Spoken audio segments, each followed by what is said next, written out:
Ladies and gentlemen, power is over. But that does not mean for one instant of a second that the fun is over. Without a doubt, you are here because the power is out. So stick around, because it's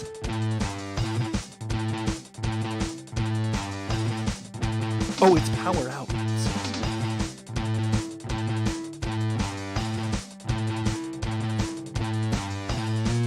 Yeah, it's Powerrrout.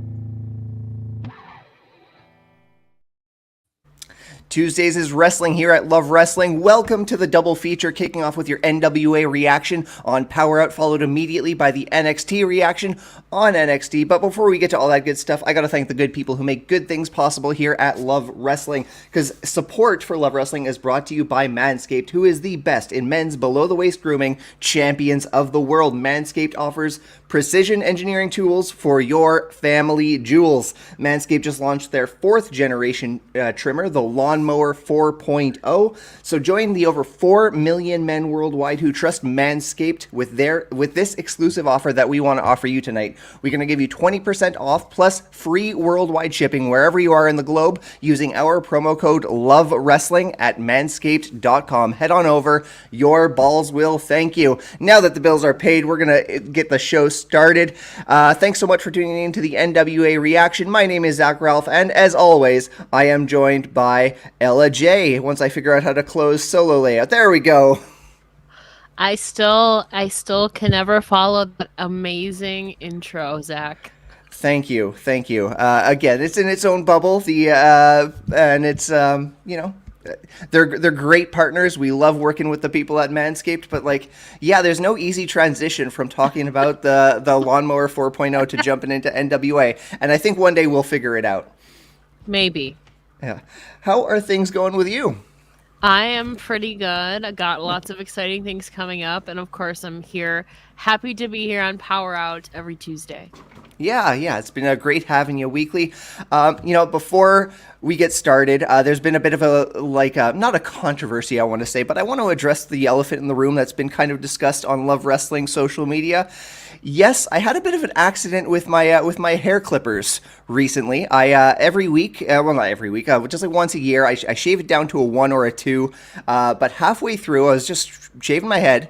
My hair starts the clipper starts pulling on my hair. It was ripping, and I couldn't do anything about it. I'd throw on a toque. I went out and I bought more mineral oil just to. Anyway, long story short, my razor just dies and just stops working halfway through. I'm looking like Larry from the Three Stooges.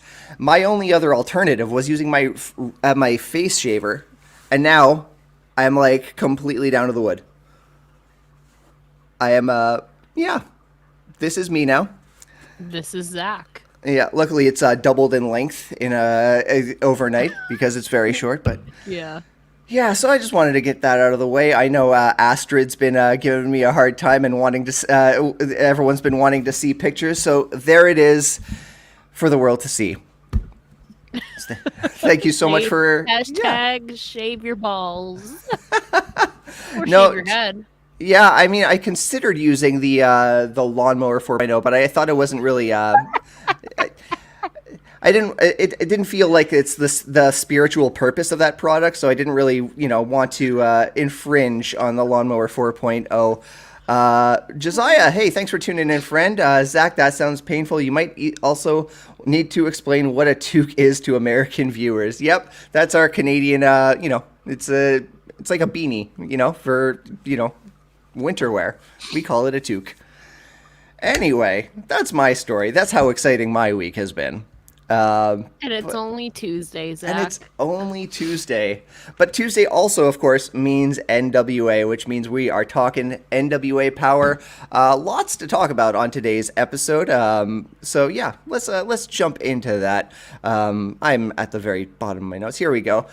Show kicks off with a bit of a face-to-face, which is the precursor to the main event between Mike Knox and Trevor Murdoch. Murdoch warns Knox that tonight is all about revenge. Murdoch beat Knox at hard times easily, but after the match, the beatdown, Knox jumped him from behind, and now, Knox is going to get what's coming to him.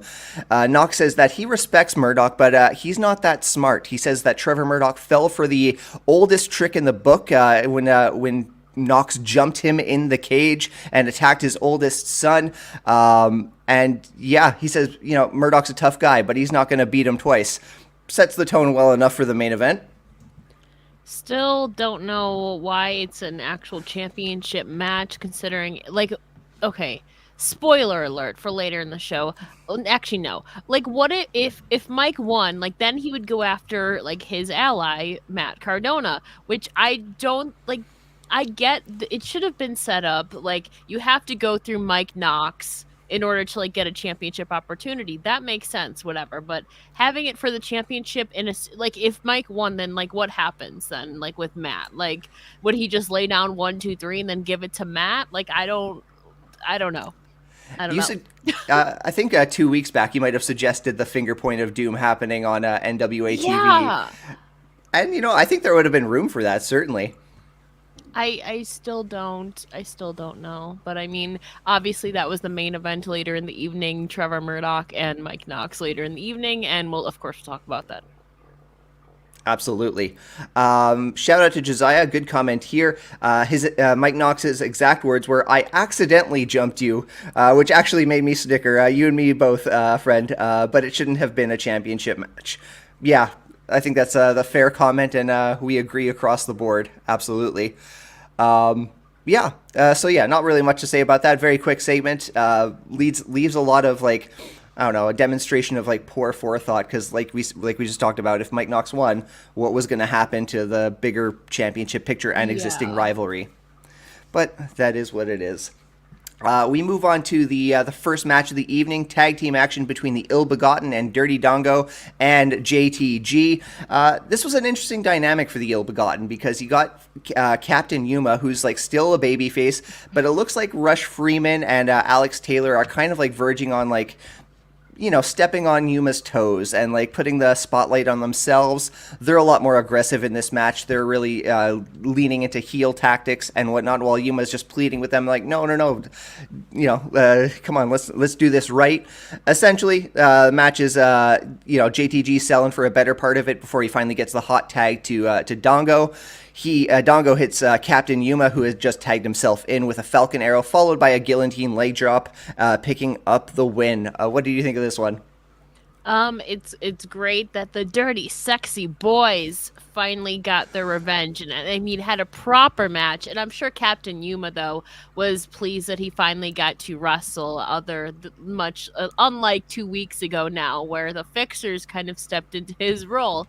So at least there's that. The Ill-Begotten, I mean, they have some honorary members now, but I don't really. It's very strange pairings, but I guess that's kind of the point. The people who are kind of forgotten, or kind of the outsiders, the misfits. I almost said misfits. But I mean, I feel like they work together pretty well, and I love the comment, "I believe Rush Freeman was managed by his mullet." Honestly, very true. But I am glad that the dirty, sexy boys are now back on the winning sides of things, as they should be. Absolutely. It set the tone very well. We also got, Bobby just brought it up, the Crockett Cup. We'd like to see Dirty Dongo and JTG in the Crockett Cup, and I think that's something we can anticipate.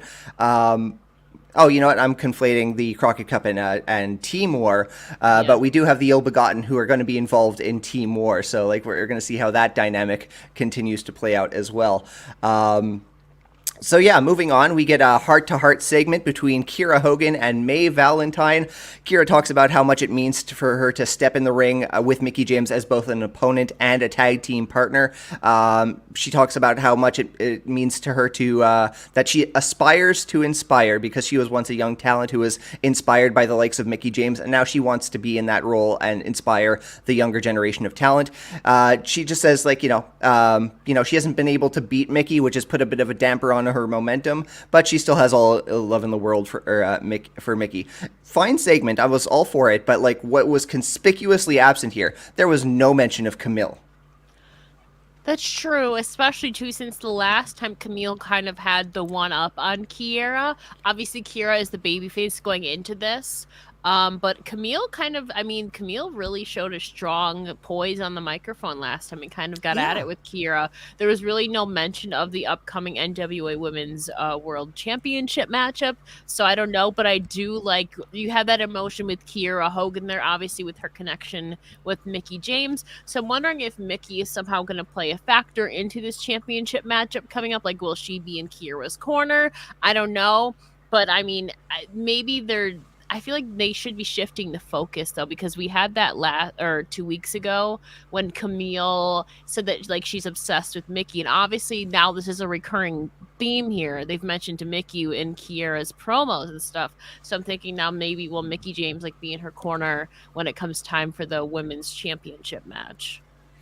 Do you think that would like set up something for continuing the Kiera / Mickie James program? I think so. Obviously, Kiera hasn't been able to beat Mickie twice now.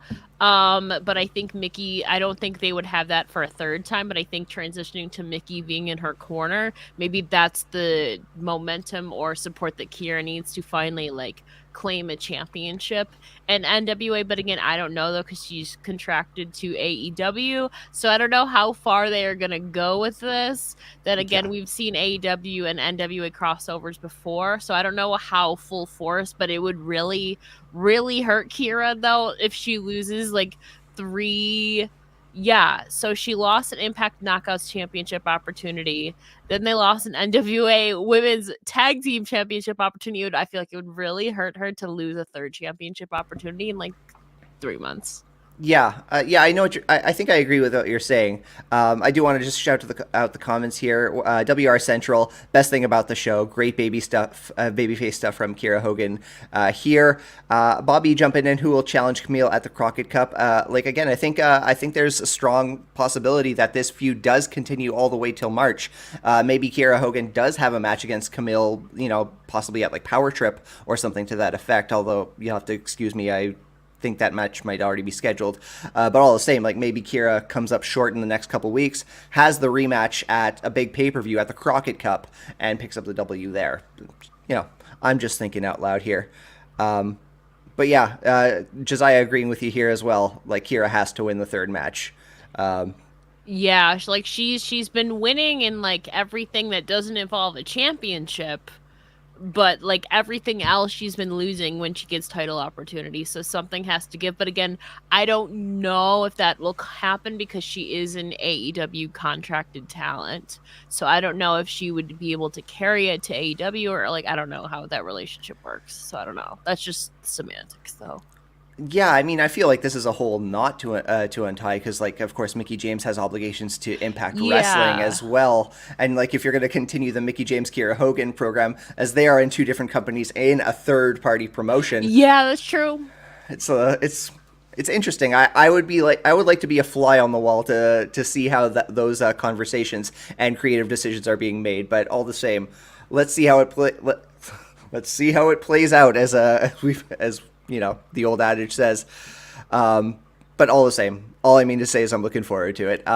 May Valentine, another segment with her, with Chris Silvio, the lawyer of Jax Dane, who elaborates on the restraining order he served to Anthony Mayweather last week on behalf of Jax Dane, implying that Anthony Mayweather is responsible for his own actions. He's the one who's, assaulted Jax Dane, who stalked Jax Dane, who's issued verbal threats to him. All that, the restraining order angle continues, and not really a payoff in sight right now. And second of all, I'm pretty confident that they changed his name because it was Christopher something last time, but I am 99% certain it was not Christopher Silvio. So we've already seen Crimson change names to Anthony Mayweather, and I'm pretty certain they changed this guy's name too, as minute as that is. But yeah, and basically like. I don't know. I mean, they didn't really, they kind of gave a reasoning for the restraining order, but like what happens when this match happens finally between these two? Like, does it get lifted for a brief amount of time? Does it get halted? Like, what is the legal process going forward here? We need answers. Well, one payoff I think we can expect. I agree with Josiah here. Mayweather is going to kill that lawyer, and that's going to be a very fun segment. True? Maybe. Yeah. Next up, we got a no disqualification match pitting Sal Rinauro against Scion. Sal's the first one to come out. He comes out on his own, but he's joined with a delay by Father James Mitchell and Jedias. Match begins. Sal immediately goes under the ring and just throws an armload of steel chairs into the ring. He's quickly thwarted by Scion. They brawl outside of the ring. They brawl everywhere. They make use of the podium. They make use of the announce desk, steel poles, everything. Sal with a really nice spot here when he jumps off of the desk with a chair on a down Scion, very reminiscent of Sabu. Sal maintains the advantage until he gets back in the ring. Scion finds himself on the outside where Austin Idol comes out and checks on him, offers a little words of encouragement to Scion, fueling continued speculation that we're about to jump back into. But Scion gets back in the ring. Sal Rinauro looks to hit him with the Timekeeper's bell, but it's reversed. It's scouted. Scion with a crossface, and he takes the hammer. He digs it into Sal Rinauro's skull, picking up the victory. Sal doesn't tap out. He just screams that he quits. Again, more fuel to the fire. Austin Idol, is he the father of the championship father that Scion keeps referring to? I think it is very apparent now, even though Austin Idol has denied it on commentary. Why else would he come to the aid or check on Scion, who is presumably his son?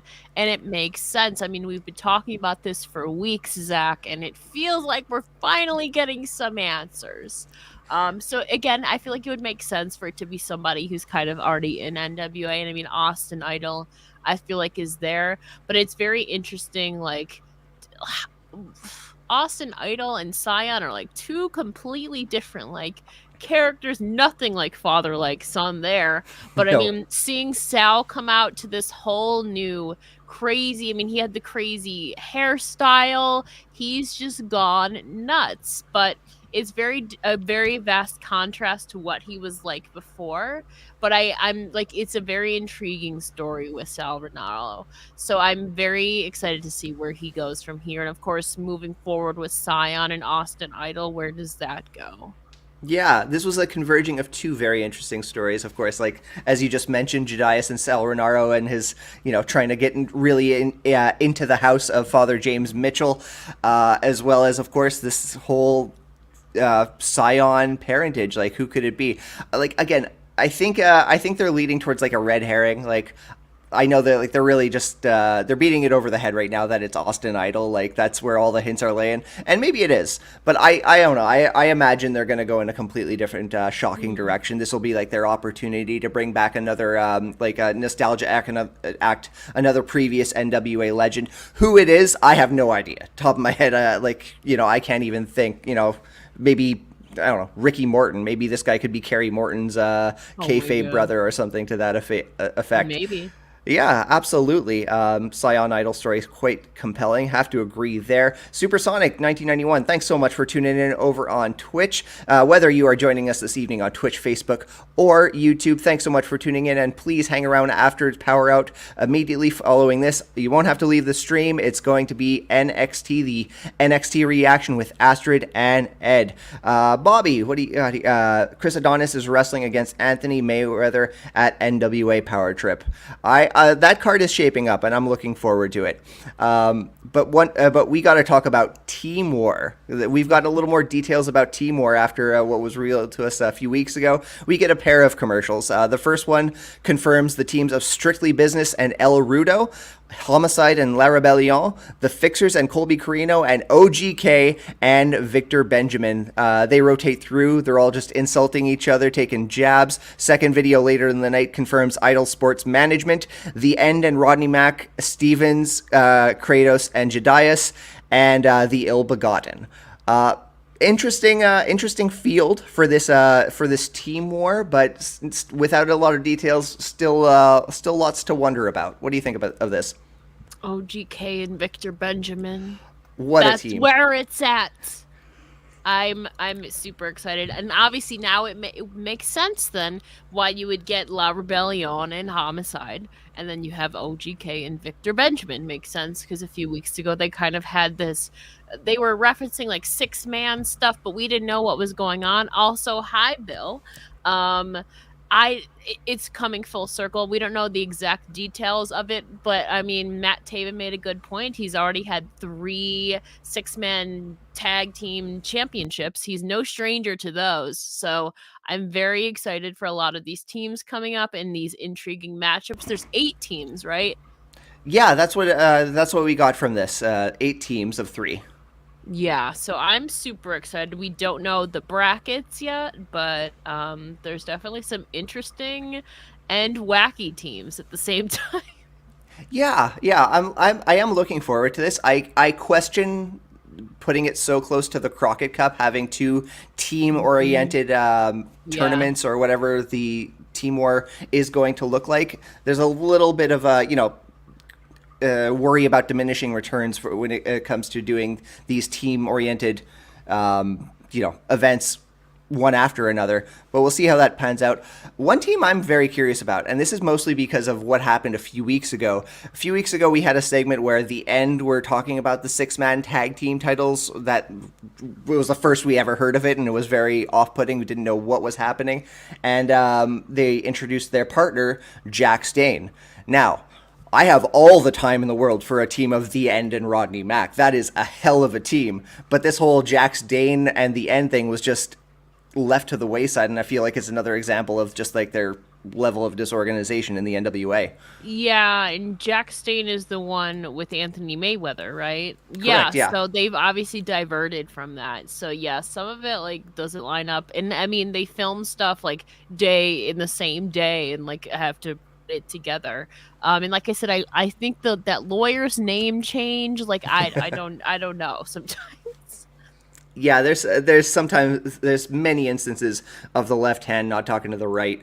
And speaking of name changes, we're gonna go into another segment here. I'm wondering if you caught this one because Kyle Davis refers to Paula Blaze by a completely different family name before like the lower third says Paula Blaze. I'm talking about the segment between Natalia Markova, Taryn Terrell, Genocide, and Paula Blaze. Again, it starts off with a big face-off between with Markova and Paula before Genocide kind of steps in. She's saying she's taking the challenge.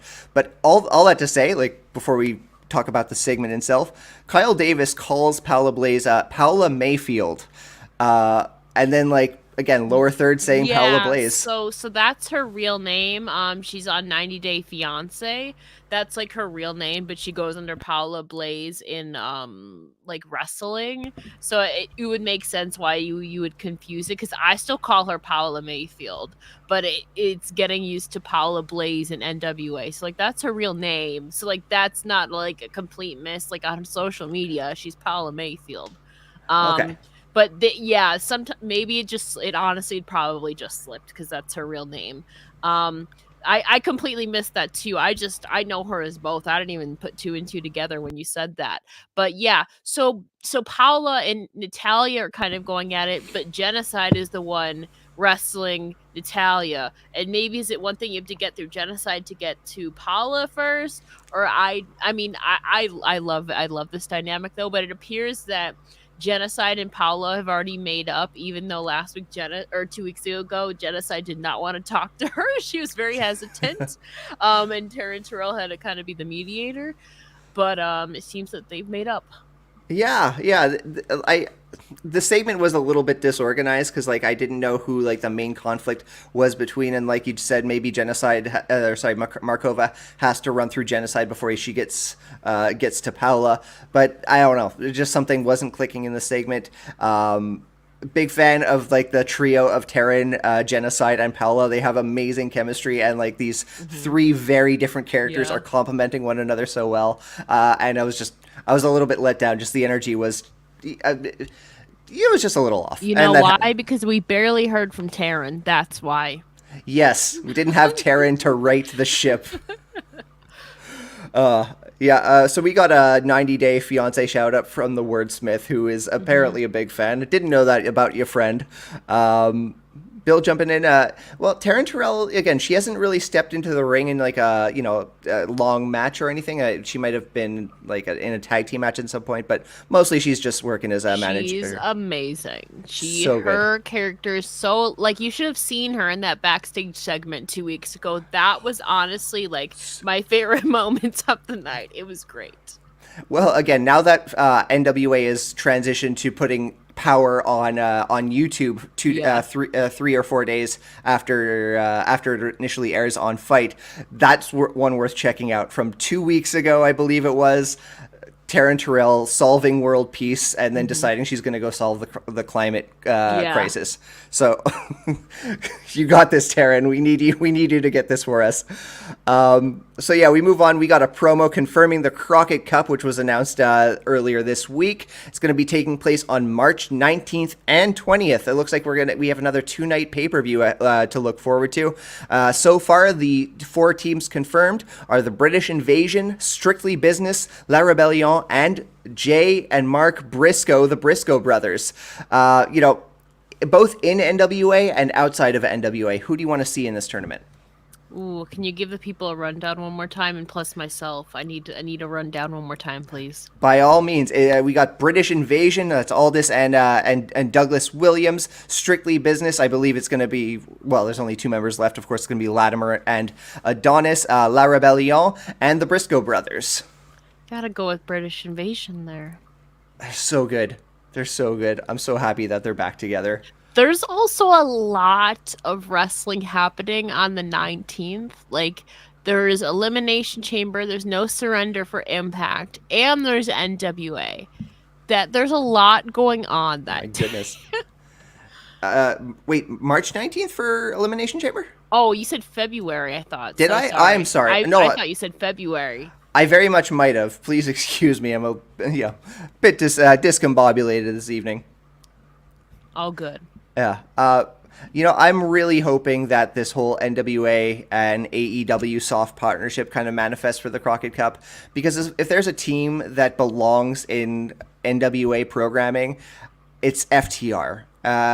You got to put it, if there's an opportunity to get Cash and Dax into the Crockett Cup, I really hope Billy and Tony Khan just take the opportunity to make that happen, because they would fit that tournament like a glove, and they are like my favorite team maybe ever at this point, and I really want them to be in the tournament. I just really do.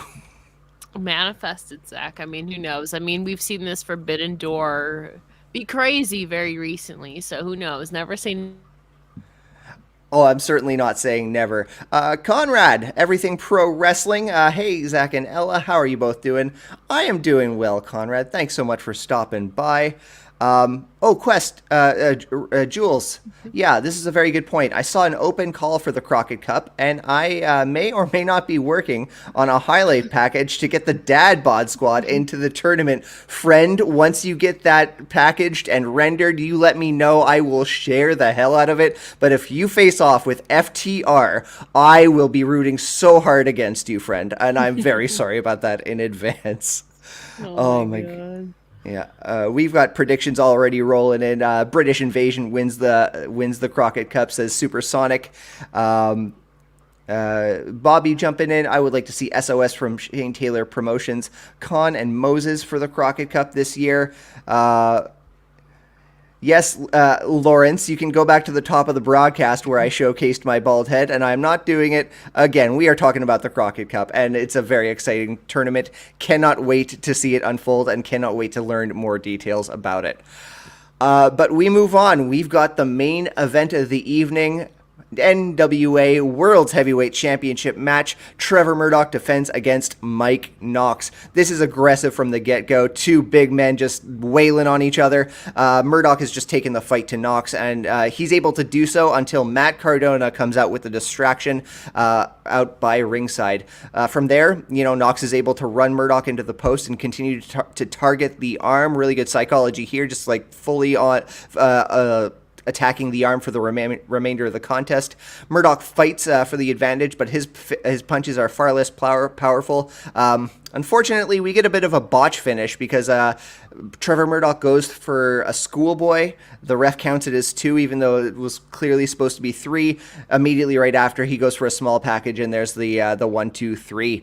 Post-match, Cardona goads Murdoch into chasing him around the ring. Once they jump back in, Murdoch eats a lariat from Mike Knox. Beatdown ensues, culminating in Cardona hitting Murdoch with the NWA Championship. Once again, this is all stuff that we didn't really,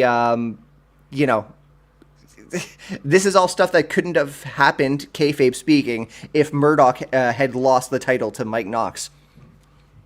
That's true. And Bill, it's true. Cardona literally is everywhere, but I think that's what brings the intrigue to especially this going forward. Presumably, I assume he has an NWA World Championship match at some point. The rating's on the wall. Okay. Yeah. Pretty much. But this, you pretty much knew how it was going. I don't think it would have made any sense for Mike Knox to win the championship here and then presumably lay down for Matt Cardona. I just don't know. I just don't see the intrigue there. But Trevor him down post-match, make that statement, and then presumably Cardona now is setting his sights on Trevor Murdoch. Yeah, and I'm very excited for that because, again, as mentioned, not only is Cardona everywhere, wherever he goes, he's knocking it out of the park, too. Mm-hmm. He's just doing fantastic work. I know in Impact, he's really more of a baby face, but, when he's in GCW and he's in NWA, just being the best heel just by being Matt Cardona in those particular environments, it's magic. He's captured something that's really special, and it's making his run just absolutely fantastic. I absolutely agree. Whether you love him or hate him, he is everywhere. He is busting down, unhinging that forbidden door. And he's getting championship opportunities, and he certainly has risen to the occasion. Yeah, absolutely. Once again, Murdoch, Cardona, it's got to be on the. It's got to be happening soon. My guess would be Power Trip, but I would not be surprised if they hold this off till one of the nights of the Crockett Cup. But with that, we got a lot to look forward to. This was a very strong episode of NWA, I felt. And it's the kind of episode I am enthusiastic to share with other wrestling fans who may not necessarily be familiar with NWA. And I love NWA. I don't get to say that about a particular episode very often. I also, though, I want to know what the payoff was a couple weeks ago with Aaron going, "What?" We still never got to learn or see a payoff from that. Well, I guess maybe it's team war because he is involved. Him, Kratos, and Jedias are a team, but at the same time, maybe this is just another example of them not really having something in design. It's going to fall by the wayside. I've been wanting to know, Right?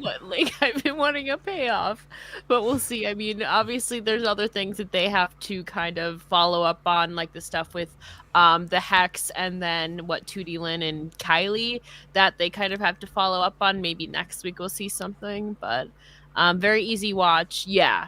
I definitely agree. Nice advancement for certain angles. There's a couple of the ones that we need like more follow up on, to kind of have more consistency, but you can only fit so much in an episode. Absolutely, and looking forward to the next one. This was your NWA reaction of NWA Power.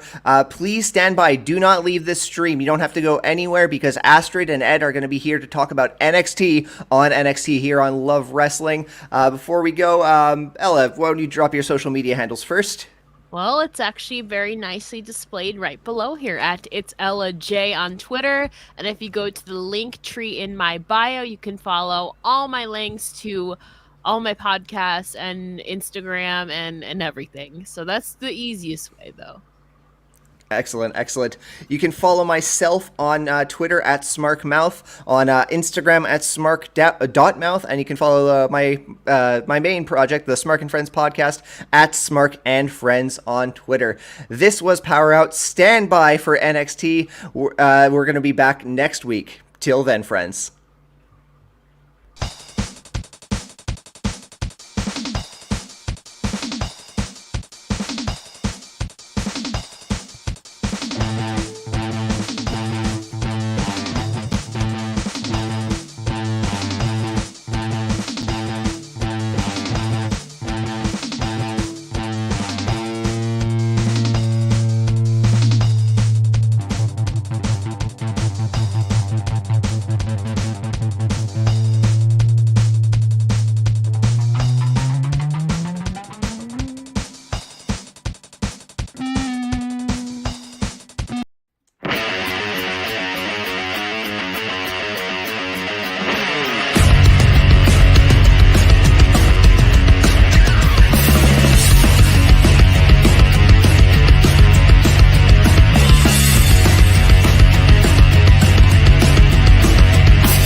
Wait, there we go. Now it's here. Hello and welcome to NXT. I'm Ed Fries and joined by over here, Astrid.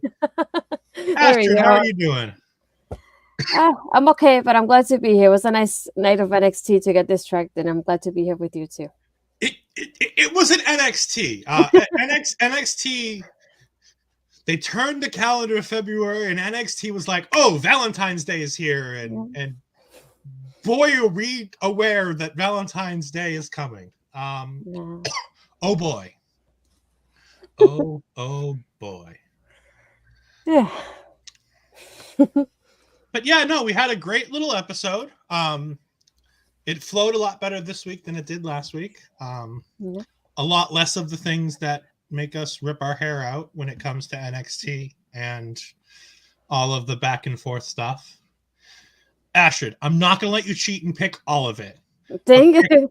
But pick something from the ladies. Because give you a little behind the scenes here. Astrid says as the show's about to go on the air, can I cheat and pick all the lady stuff? No, you can't pick it all. But why? Because there was too much of it. It was nearly half the show. Yes. Which is great. Don't get me wrong. I love it. I am ecstatic that they had so much. I guess I'll pick I guess I have a shocker one for some people, but I have fun watching it, so I'm just gonna pick it as my fun thing of the night. I definitely like the Wendy Chu Amari match. That was so fun to watch for me. I really enjoyed it. So yeah, Wendy Chu and Amari had an interesting match. Now we have Bill coming in and saying Vengeance Day is just a match. Don't worry, I'm on the same boat as you. It's fine. We'll all be here that Tuesday night, lamenting it together. We're all gonna end up like Malik Blade, just blue balls and everything else, and we'll get to that in a little while. No, I like the Wendy Chu stuff, but I have to say, I was fighting with people talking about how Wendy Chu isn't Orange Cassidy. And I maintain she's not Orange Cassidy. But tonight did not do my argument any favors. Because boy, did I hope somebody clips that, please. Yeah, she definitely made. I guess. You didn't do anything. You're fine, Dar Amazing. We love Dar Amazing. But no, so Wendy Chu has a match. She's walking backstage and she comes out to her match with Amari Miller, and Tiffany Stratton comes out halfway through the match and tells Amari, "Here's my credit card," because apparently she offered Amari a shopping spree if she can beat Wendy Chu, because for some reason everything that happened last week has Tiffany so upset. I mean, who would have thought that somebody saying everybody loses to Io Shirai would get somebody so upset? I think it's true, though. I mean, it is. Well, not everybody loses to Io, but almost everybody. Almost. So, I like that he brought that up, because when the theme song came up, I said, LOL, her theme song. That's the first thing that came up to my mind. It matches her so well. That's one of those few themes that it goes very well with the character. So I applaud them for that. It was, and then her and Amari was bobbing to it, and she was trying not to, I guess. Amari was super excited for everything about Wendy Chu until the match started. And then Amari was like, wait, she's actually like this during the match? How dare she? It's like,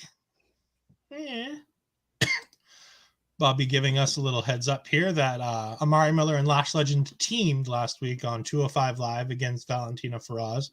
So maybe Amari Miller and Lash Legend. I think the tag team is going to be Amari Miller and Tiffany Stratton. Based on tonight going forward. But Wendy Chu gets the nice win. Tiffany Stratton comes out and slides a credit card in the ring, and it distracts Amari Miller, and she gets rolled up and doesn't get pinned, and then Wendy hits her finish. I assume what's going to be her finish, and gets the win. It was fine. Wendy Chu is great, but this match was broadly fine. It wasn't anything fantastic. It wasn't awful. I think Wendy Chu has the ability in tag teams to be much less like Orange Cassidy than she does in a singles match. Because the moment she's by herself, the whole gimmick kind of falls apart. You can't do the fun stuff that she wants to do with her gimmick being a singles competitor. And I get it. Was it a great match? No. I mean, the women had 3 matches on this show. Let's give NXT credit here. They told an entire story from start of the show almost to the finish of the show with women. They focused on women's segments for a good majority of the night. They did a really good job putting the women in the forefront tonight. For me, obviously, I have to talk about the Diamond Mine. The Diamond Mine. We haven't even slandered Cassidy yet. We sounds like a lot of people. Okay, it's Ed. Okay, not me. I didn't say anything. I clarify. I have not slandered Orange Cassidy at all. All I said is that when I first saw Wendy Chu's character in the ring during the 6-woman tag, I thought that it was very different from Orange Cassidy's character. This week, when she was in singles competition, made it much more of a carbon copy of the two characters, just slightly changed. Not that Orange Cassidy's bad. I love Orange Cassidy. Been watching him on the indies for years. The dude is fantastically talented. The dude has a gimmick that gets over with the crowd. Is it a world championship gimmick? I'm not sure. It could be, but who knows? Oh, Dar Amazing with the comment of the night right here. It's like comparing oranges to Slurpees. Oh, God. Women were heavily featured, and I like that. They have more going on for the women on one show. Yeah, they do. They have women's storylines throughout this entire show, and they could put on an entire NXT 2.0 with just their women's feuds. I really think they could fill 2 hours with it. And when they get to the Women's Dusty Classic, even though they don't have a bunch of teams, it's going to feel full because we're at least going to know all of the talent going into it. And I think it's going to be great. Bobby coming in here and saying, I want to see Ivy Nile versus Cora Jade. That could be fun. Ivy Nile is very high on my list of the most talented people in the NXT Women's Division right now. KLR is desperate for a title shot, and we will get to that throughout the night. That's going to be spoken in one piece throughout its entirety when we get to the rundown of the show. But I want to talk about Diamond Mine because I love the way they open the show. Imperium comes out first and foremost. That's how you start your show. That's great. You bring out Diamond Mine, and Roddy's doing his thing in the ring, and the Creeds are behind him. And what do you get? You get a blindside from Gunther. Love it. Gunther, the badass heel, just poots him in the face. Roddy's down for the next 5 minutes from one boot to the face. Love it. Great selling by Roddy there. This match takes up about 10, 15 minutes of the first 15 minutes of the show. And even with the commercial break, felt like it got the time it needed. Is there a better, longer match in this match? Absolutely. This is their TV version versus their, pay-per-view takeover style match. No more Walter. Gunther. He's trying to say it now. Read his bum. His bum says Gunther now. I noticed it when I was I'm like, oh, they all have new tights. They all have their name written on. Oh, they write Gunther so people can stop chanting Walter. And that didn't stop the NXT crowd. No, it's never going to stop the NXT crowd. But this match was great. The Creeds really get a shine in this match. The Creeds looked fantastic. They got a bunch of opportunities to look good. I mean, Imperium, were the stars of this whole thing, especially Gunther and Marcel Bartel. But the finish comes when they start, eliminating one by one out on the outside of the ring, and it leaves just Gunther and Brutus Creed in the ring. And Brutus Creed steps up to Gunther, and they do a little bit of a fight, and then Gunther goes ahead and gives him a hell of a power bomb. I mean, that power bomb that he gives is fantastic. Kevin Nash may be the master of the power bomb, but dude has nothing on Gunther's power bomb. And then that stack pin where he's basically falling on top of the dude, it makes Brutus look impressive just because Gunther thinks he needs all of that extra to make sure he doesn't kick out. So even when, Brutus doesn't move and just takes the pin, it makes Brutus look better because Gunther's selling for him. And the fact that Gunther is selling for a guy like Brutus Creed this early in Brutus's career is fantastic. What about your thoughts on the match? Yeah, I really liked it. Aside from the Dusty Cup match they had, this is probably my other favorite match with the Creed brothers. They got a good showcase. Yeah, so from the beginning, I was like, what the heck is this match? I got to see the Creed brothers highlighted so much that I really enjoyed it. And I like that about this type of match and the one they have for the Dusty Cup more than anything. I was able to see more of them, which is what I wanted from the beginning. And I could see more of the characters and the showcasing. So I really enjoyed it for that, mainly for that reason. But I like seeing Imperium too. So yeah, and I mean, Imperium comes out with the win. And later on in the show, we get a backstage promo where, Diamond Mine is licking their wounds and they're trying to psych themselves up because they still got the Dusty Classic and they still got Ivy Nile. And GYV comes in and basically tells them that they need to make sure that they stop paying attention to Imperium, because if they don't start paying attention to GYV, they're going to lose next week in the match. And that is nice because it's now bringing us back to, okay, we did all the stuff we needed to with Imperium for this week. We had the ball rolling on that feud between the Creeds and Imperium for the tag titles. But now we get back to the Dusty Classic, and here's GYV just putting their nose in and making sure, hey, remember, next week we have a match. It was really impressive. I like it. NXT does a really good job of making sure that all these feuds kind of keep their level. Nobody feels like they're forgotten or left off, even when they're not on the show. We want to thank one of our sponsors right here while we got some time. We want to thank Rich King from RK Athletics. Rich King is a fantastic guy, does all kinds of great stuff, makes all of our programming at Love Wrestling possible. So make sure you give him a follow at RK Athletics 1 on on Instagram and Twitter. He's big into the Edmonton wrestling scene. He was just on WrestleSode. They had an interview with Rich King, so go ahead and check that out. And we also, he has personal training in the Edmonton, Alberta area in person, and he does virtual personal training as well. So go ahead and reach out to him if you need anything like that. Also, while we're sitting here and plugging a few things, Astrid has a shirt on What a Maneuver.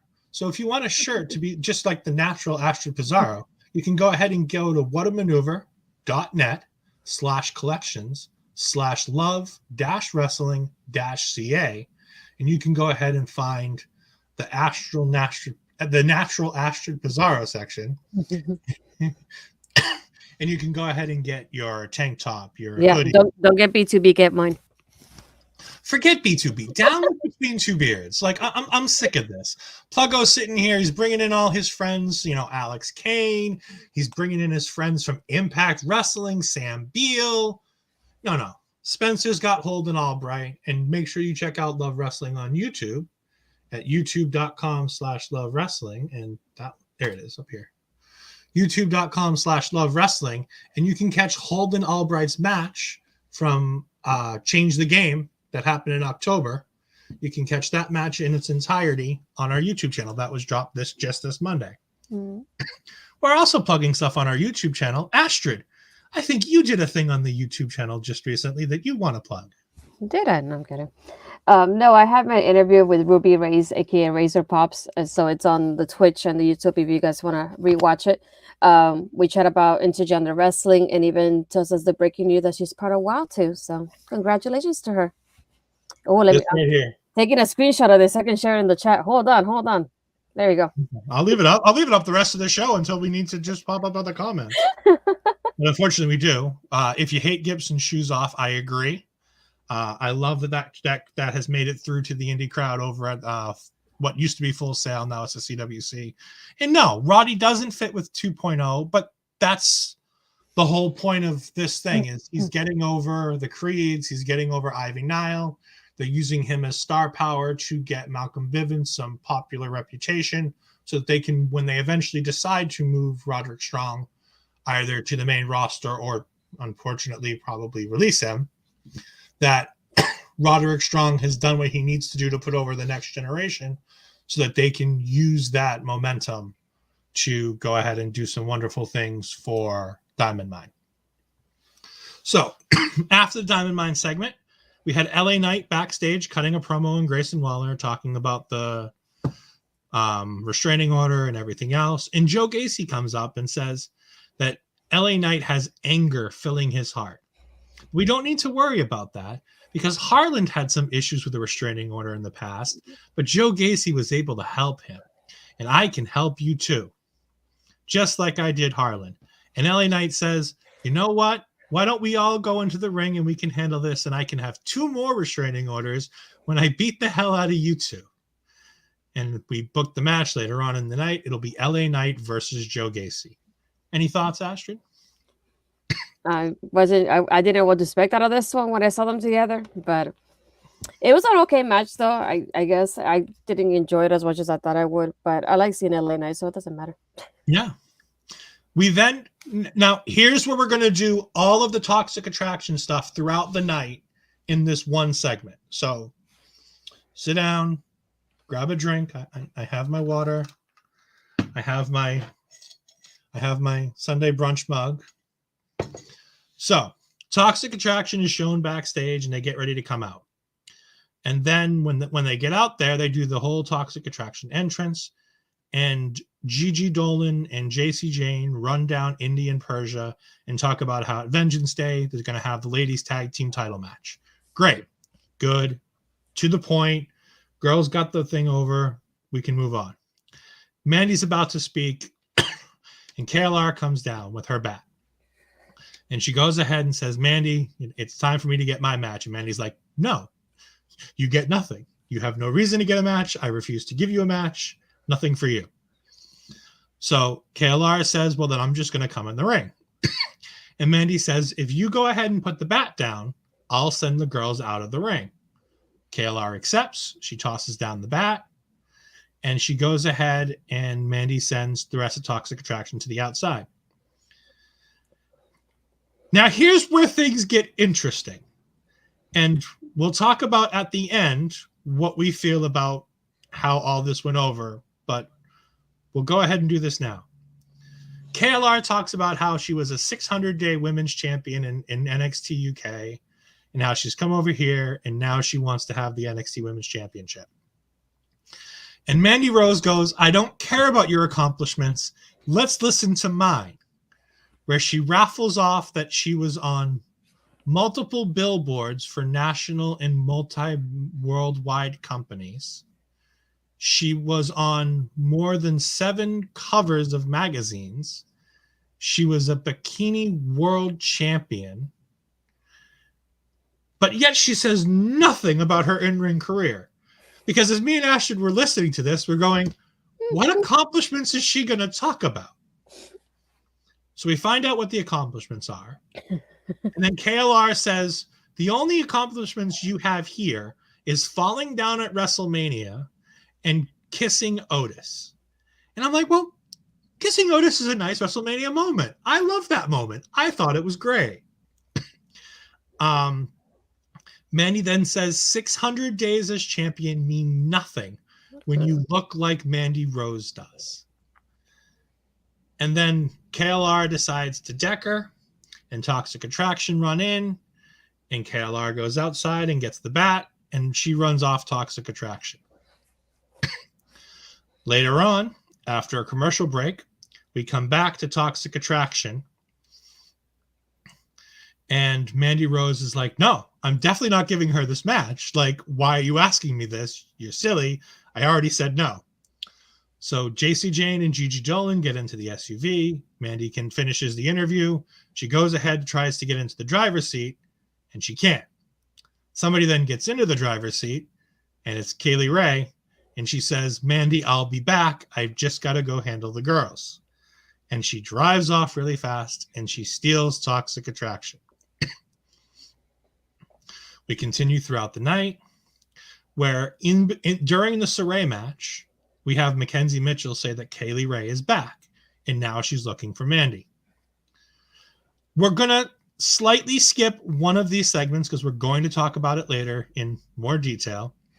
We have Mandy Rose running through the Malik and Idris Enofe segment where they're trying to come up with a tag team name for themselves in the Dusty Classic.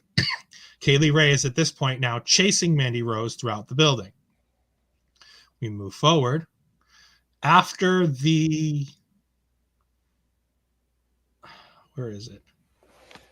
It is after what segment?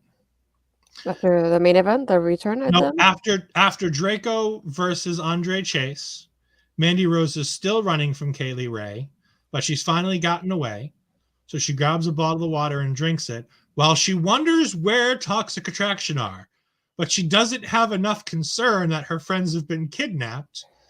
As I saw this on Twitter, she looks more annoyed that the DoorDash people forgot her French fries than her friends were kidnapped. Meanwhile, Kaylee Ray sneaks up behind her, covers her in spaghetti, and then throws a cake at her face. Mandy again runs away. After the main event, Mandy, still being chased, falls down in the ring, and Kaylee Ray says that she still wants her match. Mandy Rose says, put down the bat. So she does. And Mandy still refuses to give her the match.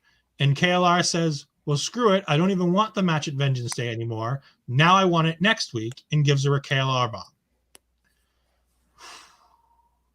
Astrid, before I'm going to bring out a couple of things here. We do have Bill Moss saying, I'll gladly sit down for Toxic Attraction, and that Otis is lucky. And yes, those are two very, very good points. Supersonic, I will get to your comments about Saray when we get to the Saray match in a little bit.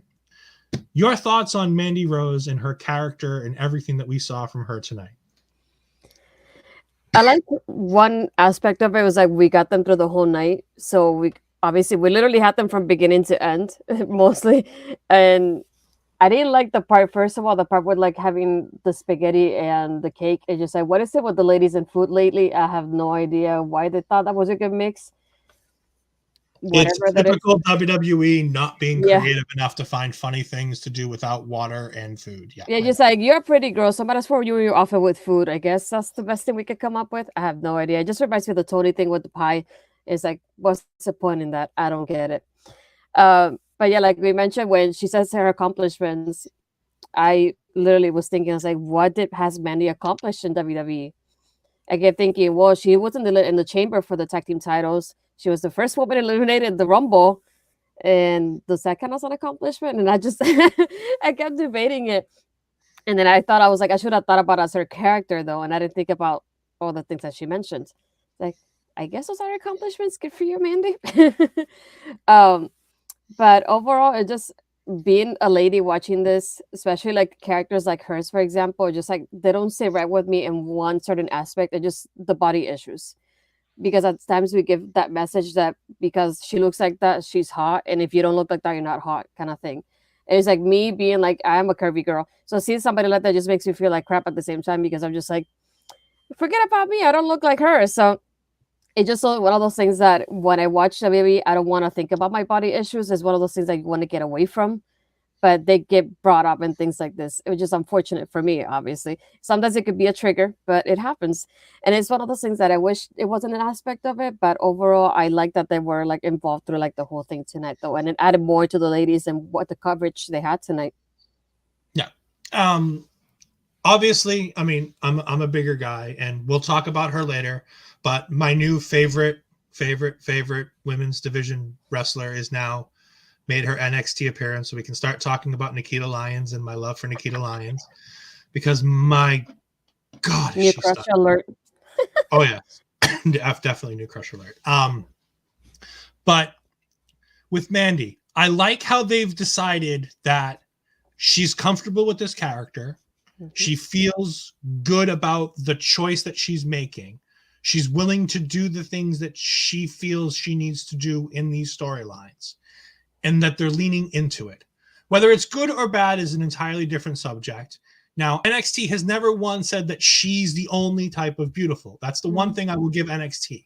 Yeah. NXT hasn't made it so that she's the only beauty. Like, we're not talking about a Piggy James thing, because that's where you can really go wrong with it, is when you start doing something like that with the Mickie James and you start putting down somebody else because they don't.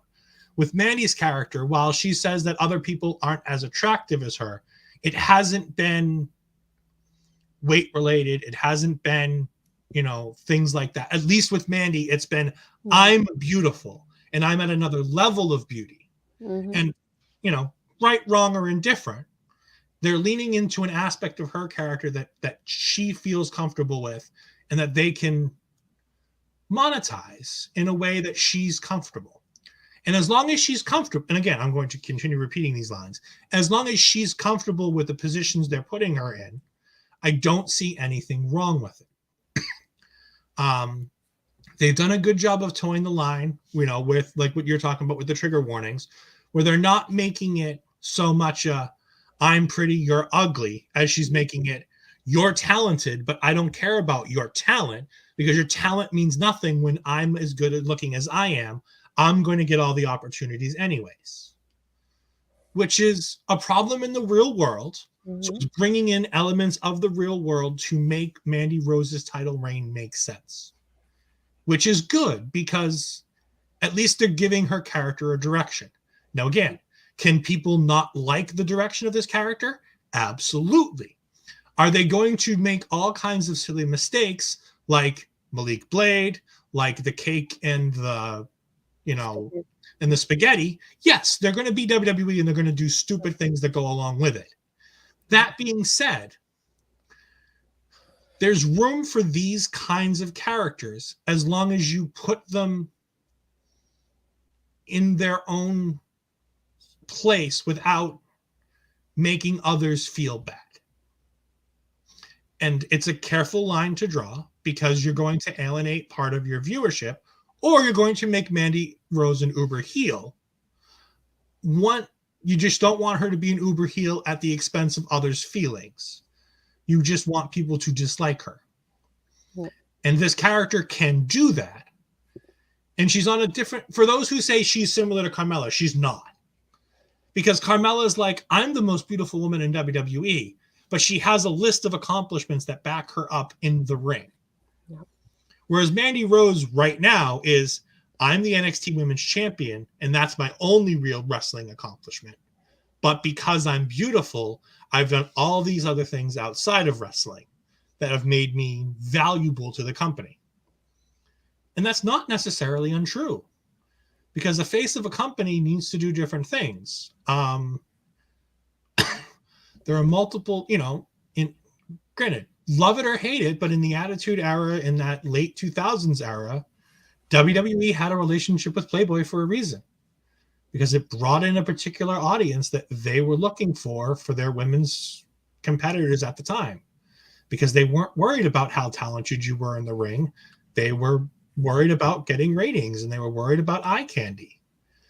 And instead of being an entire hole on the division, they're limiting it to one group of women in the division, which I think is more acceptable, because there's room for a Scarlett Bordeaux smoke show character from Impact. There's room for a Divas-like character with what Eva Marie was trying to do and what Mandy Rose is doing much more successfully here. Does all that make sense? Yeah. Okay. We're going to continue with the rest of the promos, the segments. So after the Toxic Attraction stuff, we had a Cora Jade promo backstage where she talks about how she's going to go out there and wrestle Raquel Gonzalez, and even if she loses, she's going to, gosh darn it, she's going to show how tough she is. And Raquel comes in and says, did you rethink the match and cancel it yet? And Cora says no. And Raquel says, okay. And she goes out to the ring for her match. But first, we have to go back to Toxic Attraction. I like how at least this one was moments ago, so they're showing us something that happened theoretically during the ad break. So at least this time it makes more sense. They're like, we want to show you what happened when you weren't here. Mm-hmm. So it's better than what it was last week, where it was just person goes to the ring, cut to a promo. At least this is this just happened. We want to show you it before Cora Jade makes her entrance. Cora Jade puts up a really good effort, but loses to Raquel Gonzalez. What were your thoughts on the Cora Jade, on Cora Jade's character and the match that she had? The match is predictable, though. That's the only bad thing about it for me. Just like we knew that Raquel was gonna win, and then she was gonna be like, "Hey, we're gonna be partners with Lucy Cup. Let's win it. Let's do it." And it's like, okay. The one thing though, I did like, I don't know what it's called because I'm terrible with names. Don't at me, just in case. But that submission she did on Cora, when she put her backwards with her arms out and everything, I loved how it looked on TV like that. The angle they put in and everything. And one thing that I mentioned to you in the chat though was, I'm guessing there was some kind of wardrobe malfunction with Raquel, because the screen went black like 3 times for me, and it was bothering me so much, because at first I thought that somebody was debuting and they turned the lights off, and then I noticed that happened a second time, and I thought it was super weird. But I'm guessing it was because of that, because there was something else that I could see that was like out of the ordinary in the match that would cause them to do that, but I'm not sure. And they left the audio up, which is like, normally if they're doing something and something happens, a lot of times it's audio based and they'll kill the audio. They didn't kill the audio. The lights went on. Dara does the same thing. Lights went out or something like that. Yeah, it makes more sense that, like you say, I definitely think it was a wardrobe malfunction. Yeah. This match was pretty good. Cora Jade is fun and interesting. She's young, but her and Raquel are great. They're two really good workers. They're getting better day by day. But they need that stabilizing force to call the match for them, because I don't think Raquel's at that point yet. Mm-hmm. And they're putting her in moments where she has to be the veteran leadership in the match. And there's some quirky moments in this match. And and I feel like it's one of those things where if they had just a little bit more veteran leadership in that match, that it would look a little bit better. But we do get the very typical Raquel Gonzalez wins. She goes ahead and goes to the outside. She gets ready to leave. Nope. Come back inside. Shake hands. Okay, we're going to be a team for the Dusty Classic. Cool. Again, fun women's segment. They had a women's match. It had nothing to do with the title. So good for them for putting on a women's segment that didn't have to do with the championship. We then get a cup. Basically, I think it was the same package from last week for Saray. And then we get Pete Dunne in a promo package talking about coming back. And we had him challenging Tony D'Angelo to a cage match, which I'm going to assume is going to happen at Vengeance Day and is going to be fantastic. Bobby says Cora Jade needs more experience. She does. Yeah. So here's the good and bad to that. Cora needs more experience, so she needs to be in the ring more. That being said, the more Cora's in the ring, the more I think Cora needs more experience. It's really a weird double-edged sword, which is why this is developmental and why it's fine that this match isn't a 5-star classic, and that I'm able to say it was good, it could be better, and when she gets more experience, when she gets older, these matches will improve. Parrish talking about, going back to the women's stuff. I didn't want to bring it up while we were talking. A good chunk of the nostalgia acts that were brought back in this Rumble were not initially hired because they were good workers. Yes, because WWE for a time period chose not to hire women for their work ethic in the ring, and they were looking at hiring models or fitness models. And every now and then something like that turns out good, aka Trish Stratus, aka Alexa Bliss. Sometimes it doesn't work so good, aka Summer Rae, aka Cameron. No, it's a legend Summer Rae for you, mister. Oh, screw that. Alicia Fox is a legend. Summer Rae is nothing. I don't care. I will not call Summer Rae a legend. I'm sorry. She's no. I want to play Mario Kart with Cora. That seems like fun. I don't know if is she one of the gamer girls backstage? I don't know. I wouldn't be surprised, to be honest. She seems fun and interesting. I wouldn't mind hanging out with her for a day to see what a day in the life of Cora Jade is like. I have no idea if it's a gamer thing or not. Seems like fun. I know Dakota Kai's a gamer. We'll see her later. So after Pete Dunne's promo, they go back to commercial, and they come back, and Saray is walking backstage, and she walks into this incredibly bright white light. And I'm like, this is kind of cheesy. And then she comes, and I realize it's the ring lights and the lights for the entrance ramp. And she comes back through the lights, and she's got an outfit change. I'm like, that's kind of cool. She's the normal little anime girl in the back, and she comes through the lights, and now she's Saray, the superhero kind of women's wrestler. Getting back to some of the things, Supersonic had said, I did like Saray's new look. She looks awesome, and it's honest. It's a good way to get her back, give her a new look and a new attitude. It's something that Asuka's been lacking for the past 4 years. And when talking about Saray, not to mention she's friends with a certain empress. She is friends with Asuka. We will not see Asuka in NXT. That is sad, but it is what we're getting. But I did like Saray's new entrance. I like Saray's new look. It's nice. Saray wrestled Kayla Inlay, I guess. Cool. I'll be honest, I paid very little attention to this match. I was finishing my dinner and getting it put away. It was fine. It was great. Mid-match, it was more important to talk about KLR coming back into the ring, into the arena, than it was the match, which tells you all that you need to know about WWE wanting you to pay attention to this match. That being said, it's nice that it's another women's segment that has nothing to do with the title, and it has to do with building a new star. Or building a star, I should say. Rebuilding a star. Sort of something like that. What are your thoughts on the new Saray character and what's going on? I don't know how I feel about the schoolgirl one, because it seems kind of stereotypical, at least, but I like the look. I missed the whole lights thing when she changed, but I did like when I saw her look in the ring. And I like that, like the girl that she was going against, she didn't seem so bad at first and everything until after Saray took control of the match and won it. So, but I like her look and her attitude and her demeanor. So I'm hoping she's one of those that they kept, kind of like that one with Amari and with Idris and Malik, because I like to see her more in the ring too. But yeah, I like how it was a good show for Saray and like that new character. So hopefully it gives her like a new good direction in NXT. And again, just to point this out, this is women's segment 1, backstage segment 2, Toxic Attraction segment 3, Cora Jade match 4, Saray promo 5, Saray match 6. The Saray match is now the 6th women's thing of the night, whether it be an in-ring promo, a backstage, interview, whatever it might be. That's not bad considering this was about the halfway point of the show. Mm-hmm. We then get a Duke Hudson promo backstage. I really liked this. Yeah. Where Duke talks about he's done waiting, he's done playing the long game, he's done with all the poker crap, and he's going ahead and making it his time and his time to hurt people. Thought it was nice. It at least gives more credence to this Duke Hudson character. Mm-hmm. They're amazing saying if we only got more women's stuff on Wednesday nights. Couldn't agree more.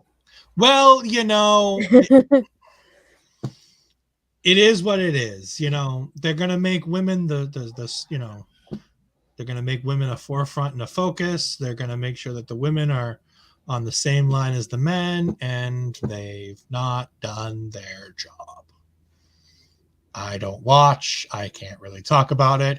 But every week I hear the same complaint. There's not enough women's things on Dynamite. Yep. I don't care what you put on your YouTube channels. I'm not watching your television product. I'm sure as hell not investing 3.5 hours into your YouTube content to see what the women wrestling are doing. Sorry, not sorry. We then get Braun Breaker and Daddy backstage where Tommaso Ciampa talks about it's lonely at the top, and the only people who know that are the people who have been there, and now Braun Breaker knows it, and Braun Breaker says, yep, but tonight we're going to go kick some El Legado ass. And I'm like, cool, this is fun. We didn't need more than this. This was good. Bill comes in and says AEW's women's division doesn't have a lot of depth. There are too many green wrestlers. This I will disagree with. I will disagree with this. There is an astronomical amount of fantastic depth in that women's division. You just don't see it on television, and it's half indie wrestlers who are working every weekend making great matches on the indie circuit and who aren't focused on television, and you only see the same 4 or 6 wrestlers on the television product, because I hear the same names every week from people talking about how good AEW was on the women's stuff, and it's you have Britt Baker, and you have Thunder Rosa, and you have Chris Statlander, and you have Hikaru Shida, and you have Serena Deeb.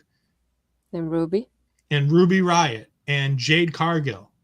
And Jade's green. I'll give you that. Jade's very green. But the other 6 are top tier women's talents who can be at the top of almost any women's division. And that doesn't even talk about all of the talent that you have in depth, in spades, on AEW Dark. Well, like I said, I don't watch it, but I keep up with it enough to know what's going on so that if I'm asked a question on a show, I can talk knowledgeably about it. And you have people like, yes, they're green, but Red Velvet.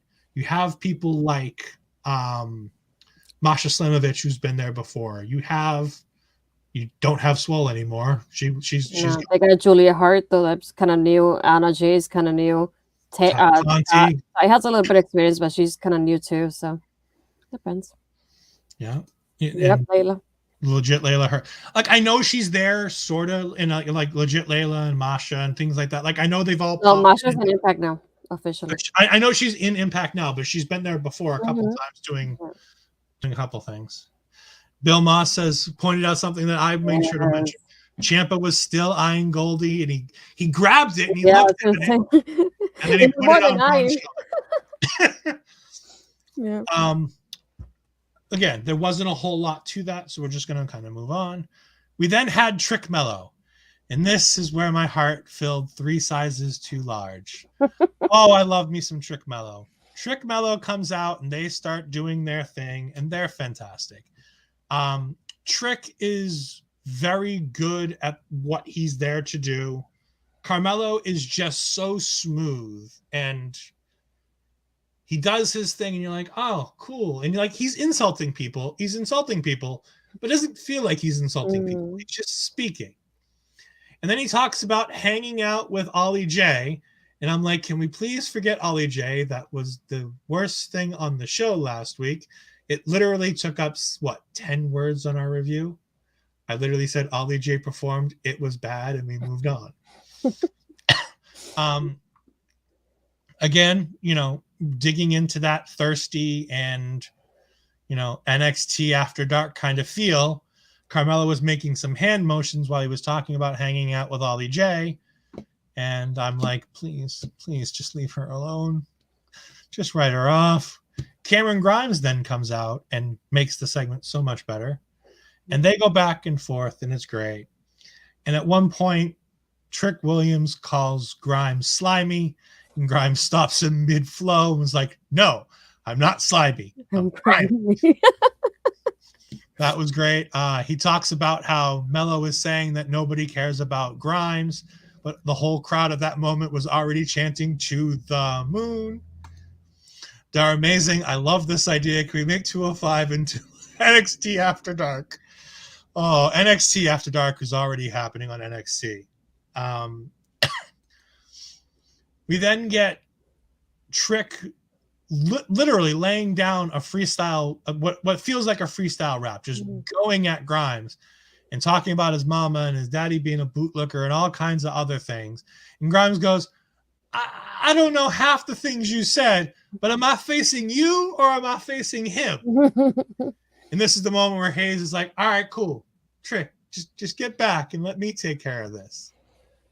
And they go back and forth, and Grimes gets the better of him tonight. Yeah. And that's fine. You're allowed. Carmelo Hayes is not supposed to have to always be the best on the mic. Mm-hmm. You can let him get bested, and you can move on. Because at least the guy besting him is really, really good on the mic. You had a couple of things that you want to talk about with Cameron Grimes tonight. It just made me laugh, because I was thinking when he brought up the SpongeBob references, it's not something I expected in NXT 2.0. I know he said something like, "Oh, if your SpongeBob did this, that means this one's Squidward," talking about Trick, and then he said something along the lines like, "Oh, I saw you in Ollie J's like NXT her Instagram post, and you were like her bikini bottoms," and I was just like, I'm sorry, it made me laugh. But just again, never thought I would get some kind of SpongeBob reference during this segment, but it made me laugh though, so it got me there at least.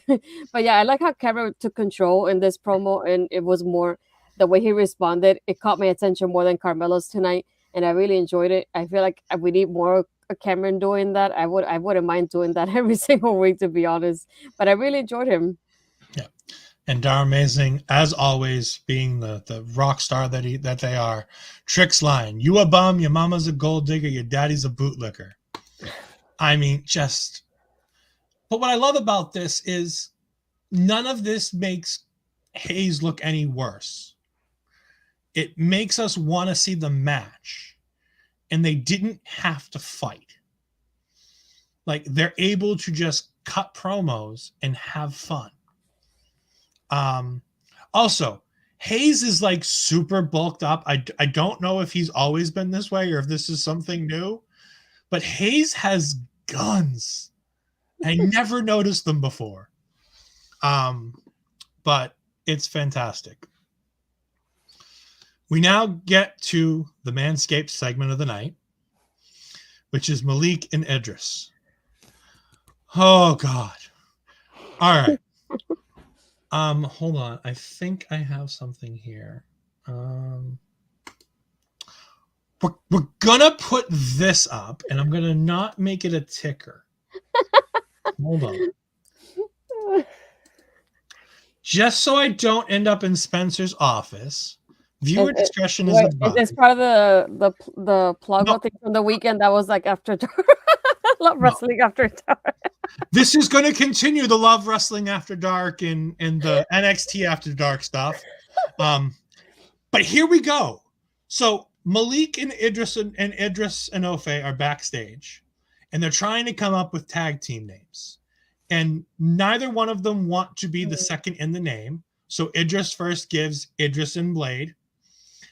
And Malik goes, no, it should be Malik and Enofe. And I'm like, all right, cool. Nobody wants to give in. Idris then comes up with 2 B names of like adjectives to describe them. And then Malik decides to throw in confident, which is great because they're now confident athletes. And then Malik, because this is After Dark, and again, I have the discretion at the bottom of the screen, starts spelling out the new tag team name, B, and is quickly stopped by Idris Enofe so that he doesn't finish it, so that we don't have another submission sorority situation going on. And again, if you don't know what it is, I have the thing down here. Go ahead and Google. You're not going to like it. Or maybe you will. Who knows? We then get to a point where they're talking about what happens if they win the Dusty Classic, and they're talking about Mandy Rose. And Enofe convinces Malik to start role-playing how he would talk to Mandy. And so he starts doing it, and he kind of closes his eyes, and he starts getting into it, and he's talking about Mandy, and all of a sudden she pops in the door from behind them, and she's not really paying attention to where she's going, and she falls into his arms. By the way, if any of you are commenting, I will read them later. I've literally took the screen away so that I don't get sidetracked too much. Mandy falls into his arms, and she's like, I need your help. And he's like, anything. And she's like, I need you to make sure that you defend me. And he's like, of course I will. So she starts to get out of his lap, and KLR comes through the door with her bat, and Mandy Rose starts running away. She leaves her jacket on his lap and falls down about 5 steps away. Now, you would think that since Malik was just told that he needs to defend her, that either him or Enofe would get up and try to stop Kaylee Ray from pursuing Mandy Rose. That is not the case. I mean, Enofe was ready to go. But he didn't get up. No, but he started to. This is the thing. At the moment where KLR starts to come past them, neither one of them try to stop Kaylee Ray. They just let her continue. So Mandy Rose scampers to her feet and scampers out the door. At this point, Enofe gets up and he says, all right, dude, come on, we got to go. And Malik says, I need a minute, bro. And Blade's like, and Enofe's like, no, we need to go. And Malik's like, dude, I need a minute. I feel him. I feel his pain. I understand what's going on. This, I love and hate this all at the same time. I love the fact that NXT is willing to push the boundaries. I like that NXT, this is edgy and racy without being explicit. It's all implied. Everything here is implied. I love the fact that you've got the guys at the guy at the bottom of the totem pole, Malik Blade, essentially an enhancement talent, trying to go after the women's champion. I think that's a fun little thing that could really come in handy, especially if Toxic Attraction is going to do this, like, we lure all the boys and they come under our spell. Astrid, do you have any thoughts on this segment? Yeah. Before I bother looking at the comments. Can I say, I'm like I told you offline, I missed that part at first when he says the BB part. Yeah. I missed that part, and I guess I tuned out in that second, and I started listening afterwards, and I was like, wait, what happened? And I didn't get it to understand it because I didn't hear that line. And then when she falls in his arms, I like how he was trying to be careful. I like that part because he has his hands at a distance. His hands were open. So he was like, if I catch her, at least there's some distance between us. So nothing like I won't touch anything. But it was super close. At the part that I was like, did he touch her? Like, because she moved, not because he planned to, of course. So that part I was like concerned. She rolled through his hands. Yeah. So yeah, the comment of obviously what they're insinuating, that part just like I didn't need to see that. I didn't need to hear that. Whatever that part, I could have done without it, to be honest. So yeah, that part I'm just like, not for me. But maybe for somebody else.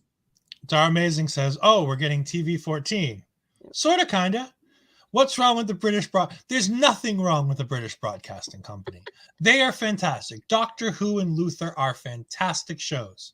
I love me some Doctor Who. If anybody wants to go ahead and reach out to me on Twitter and we want to talk Doctor Who, we feel free. Love it.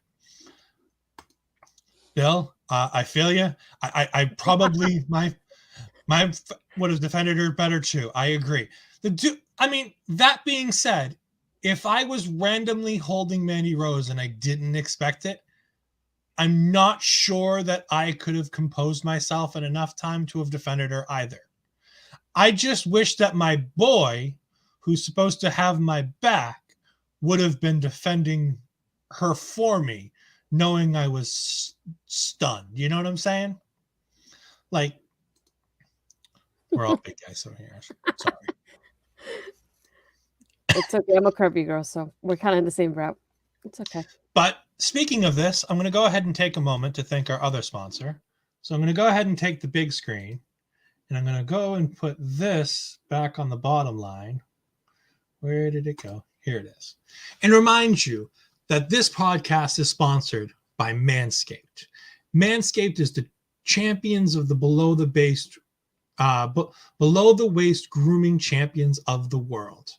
And right now we have an offer for you where if you'll get 20% off and free shipping with the promo code LOVEWrestling at manscaped.com. That's manscaped.com. When you go ahead and plug that in and you go ahead and fill your cart, you're going to get 20% off anything you buy and free worldwide shipping when you use that promo code. Manscaped has just brought out the Lawnmower 4.0. This thing is fantastic. It's got a revving motor. It's got a little flashlight on there that's 4,000 K LEDs, so that it helps make sure that you can keep track of what you're doing down there, so you don't have any nicks, you don't have any cuts. It's waterproof for about 30 minutes in the shower. So if you're using it in the shower and you need a little bit of help down there, with the water, you can go ahead and use it, and you're not going to ruin your Lawnmower 4.0. But on top of that, they have all kinds of other products.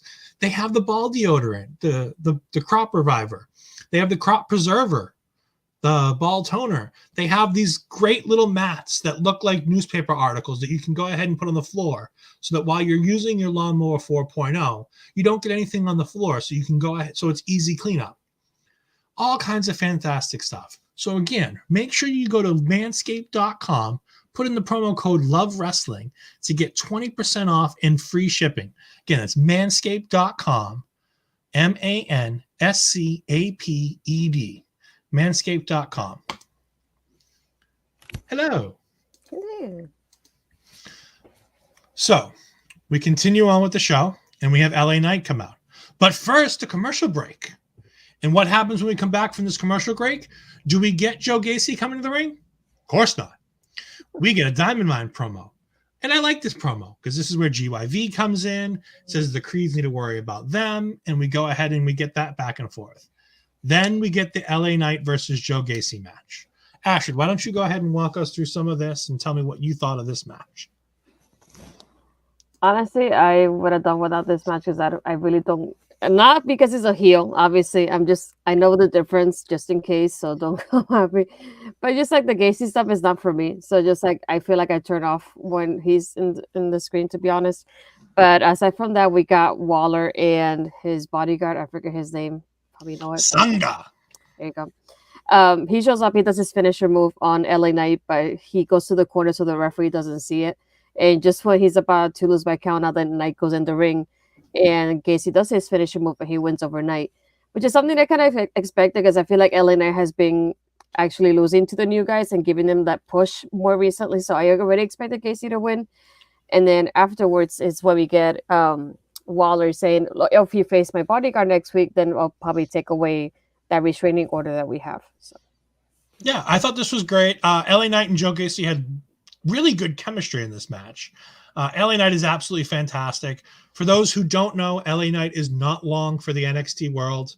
He has been doing tryout dark matches on the SmackDown side of things for the last couple of weeks. He was on main event, I want to say, a week or so ago against Cedric Alexander.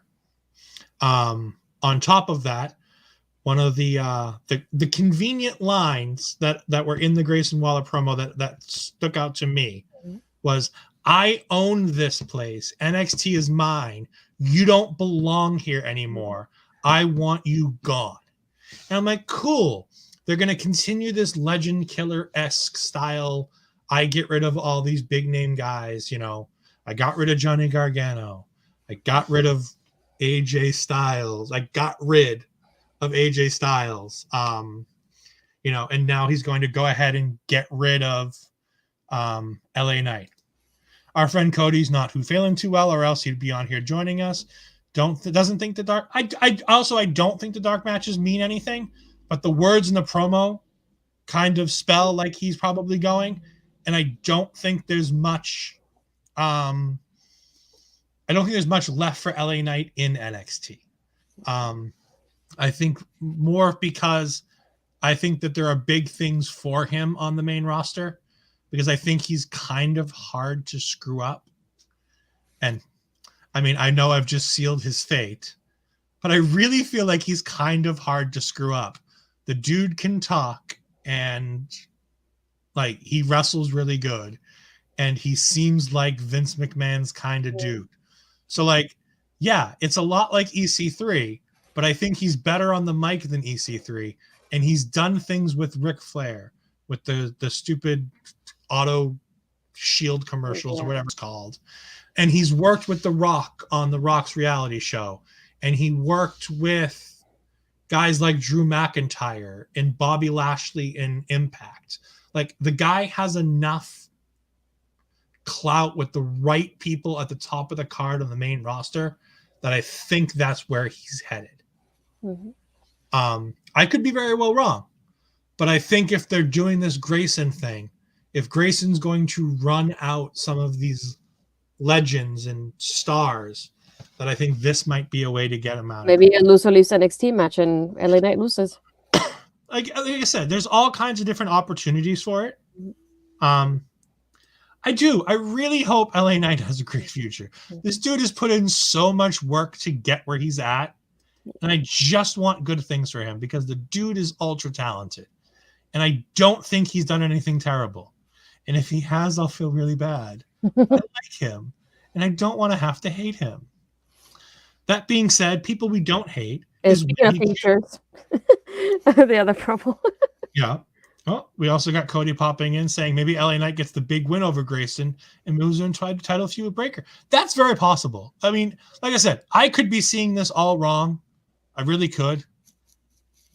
We'll have to wait and see. It's the great thing about wrestling. We watch the same program and we can see things in totally different ways. And it's okay. We don't have to fight about it. It's fun. We get Wendy Chu coming to the ring, but Tiffany Stratton's in the background and she's not happy. We then had Von Wagner and Robert Stone backstage. Robert Stone's putting over Von Wagner, and I heard him use the words future WWE champion, future Universal champion, and I went, are we talking about Von Wagner? Because I don't see any of those things in his future, especially not if he's working with you. I said, don't speak about future with Robert Stone next to you. That's all I'm saying. Vaughn didn't say anything about future. I know, but Robert Stone said all the things about future. So I was like, don't mention future as Robert Stone, please. We then had Wendy Chu versus Amari Miller that we already talked about. Tiffany Stratton came out, distracted Amari Miller. Tiffany wanted her credit card back at the end of the match, but Wendy already had it. I need to see the segment next week where Wendy Chu goes on a shopping spree, buying all new onesies and buying like new cups. Yeah. And like, I want to see her buy like this, like, I've seen them online and I love them and I want them. It's like this big, huge body pillow that goes from like your feet all the way up your back and around your chest. And a lot of times it's for maternity women who are, pregnant or whatnot, need to be able to take things off, but it just looks so comfortable. I'm like, I want to see Wendy buy like really expensive sleeping stuff because I think that would be hysterical. Yes. We then get Persia backstage on her phone, and Indy and Dexter come up. And Persia's like, what do you think of Duke Hudson? And Indy's like, stop talking about Duke Hudson. You don't want him. He's nothing but trouble. And then Persia's like, you know what? I don't care what you think. Dexter, what do you think of him? Dexter gives the thumbs down. And this segment, had it ended right there, would have been a home run. Dar Amazing saying that Wendy might get a sleeping bag. Like I said, I don't know, but I need to see the segment where she goes and buys all kinds of random sleeping stuff. Like I do. I need to see that segment next week. Cody says, I'll go with the Robert Stone brand. This is a new Robert Stone brand. Winners. And he laughs because he knows. It's like you know what? That's the sign of the face of a man laughing. Like they were Brock Lesnar and being told, hey, what do you think about Matt Riddle winning the Rumble and challenging you at WrestleMania? That's the kind of laughing face that I can see Brock giving when somebody brings that idea up to him. But then, unfortunately, we bring the whole segment down when Brooks Jensen pops in and starts talking about Caden Carter. And he wants to impress Caden Carter because it's Valentine's Day and everybody has to have a hookup this year. And Indy tells him, you know what's a real turnoff? Guys who talk too much. So obviously I'm out. Now I know what the problem is. I talk too much. Indy says it's all about the nonverbal. Look at Dexter. And she's like, and she says something to Dexter. I honestly don't even know what she says because all of a sudden she just looks at him and she melts in his arms. And she's like, all right, we're going to the hot tub. Yep. Yes. We all now see what Indy sees in Dexter. He's quiet. Mm-hmm. And Jensen gets stuck on that. Like, he's like, that's the hot tub look. I got it now. That's the hot tub look. And then he looks over at Persia. Where's Smith? No, we're not dealing with this. You and your best friend go talk on Thursdays and deal with all that crap and Holden all right. We'll put him in his place and it'll be fine. Holden. But then Persia's standing there next to him and he looks at Persia and she goes, sorry, I'm interested in somebody else, and walks away. And then the dude just starts going on a monologue about Caden Carter to the point where they literally cut him off before he finishes his statement. Don't. That's what you and Pluggo want to think. I'm charging you guys money. Don't you worry. You guys are all going to get the bill. The bill comes due. It always does. Just wait. Anyways, moving on. We then got a backstage promo for Draco Anthony, which was nice. I liked hearing about Draco Anthony. Dude was in the military. People told him he wasn't going to amount to nothing. He wants to make it as an NXT superstar. Dude looks like $1 million. It's going to be great. I'm very excited to see what he's got to go on. We then get Nikita Lyons. Now, a new questioner for Ed. I've went out and seeked some of her stuff on 205 Live. I really enjoy it. I think she's going to be interesting. She's talented. She's got a very interesting look. She reminds me a lot of Jessica Havoc. Real thick, curvy, absolutely beautiful. But her backstory was not what I was expecting. So her dad is apparently a bassist. And her mom, and I'm like, oh, cool. Her mom's going to be like this really like well thought out like scholar or teacher. No, she's just a really pretty groupie. And I'm like, okay. all right, let's see where this goes. Mhm. They talk about she's writing in this notebook this whole time. And she talks about how she grew up on the road and going from place to place wherever her dad was. And she learned from the people in the bands. And she learned from CD, people who ran CD underground clubs and things like that. I'm like, all right, cool. That all makes sense. Like, this could be an interesting character. And then I find out that she's not writing like this big plan, or she's not writing this like well thought out like essay or anything else. No, she's writing down lyrics that she then starts rapping, which I'm assuming is going to be her theme song when she debuts. She's better than Ollie J. Yes. But again, that doesn't take much. Sure. I'm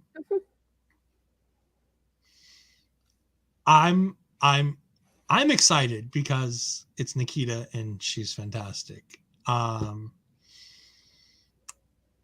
She's different than the other girls they're pushing. No, over here. Don't, over here. She's different than everybody. Damn you, Parrish. I just saw what happened in the Slack chat. Oh, no. Don't worry about it. We'll deal with it later. So she's different than everybody else. And again, we talked earlier about the Mandy Rose and how they take beauty and they assign it to, how Mandy Rose is assigning beauty as in herself and the girls who are her body type and things like that. They're putting NXTea out there as another version of what beautiful can be.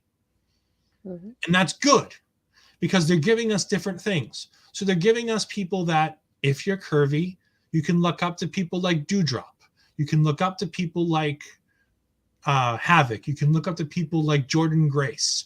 You can look up to people like Nikita Lyons.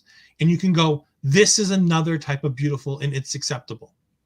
You have the inspiration, you have the influence, you have toxic attraction, and you can have this too. And this is beautiful and this is acceptable too. And I love that because it's fantastic. Is she going to be the most Nia Jax? Parrish brings up a really good one. Mm-hmm. They push Nia Jax like that too. Mm-hmm. Now, granted, you have to have the in-ring talent to make something like that work. And unfortunately, I don't think that Nia Jax ever hit that. For unique versions of beauty, you have people like Rachel Ellering and Deonna Purrazzo. Mm-hmm. Not Kylie Ray. Mm-hmm. Again, a different version. Ember Moon, the nerdy, like there's so many different types. And I like how wrestling's accepting all of this as opposed to, how closed-minded it was. And this is all that's beautiful in the days of the Attitude Era. So, as we develop these different things, we're going ahead and Parrish is right. Parrish is right here. She doesn't get enough credit for what she did being a larger. I agree. I don't think Nia Jax was awful in the ring. I think she was just fine. The problem is they were pushing her they were trying to push her as a main event star because of her relationship with The Rock. Relation to The Rock, not relationship with The Rock. Let's clear that one up real quick. Don't want Dwayne getting mad at us. Her relation to The Rock. And her in-ring ability wasn't enough to compensate for that. And while you can say as a larger individual, she may not have been as quick as a Becky Lynch or things like that, she gives a different side. She's also the same woman who wasn't able to pull her punches enough to not break Becky Lynch's nose.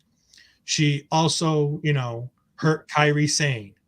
Like there's a bunch of people and a bunch of moments where you can point at and go, Nia Jax had some issues in the ring with her ability and that she might not have been ready for the big stage that she was given. That being said, I am not sitting here and saying that Nia Jax is a bad wrestler, nor am I saying that she's an unsafe wrestler. I don't get to make those calls because I've never been in the ring.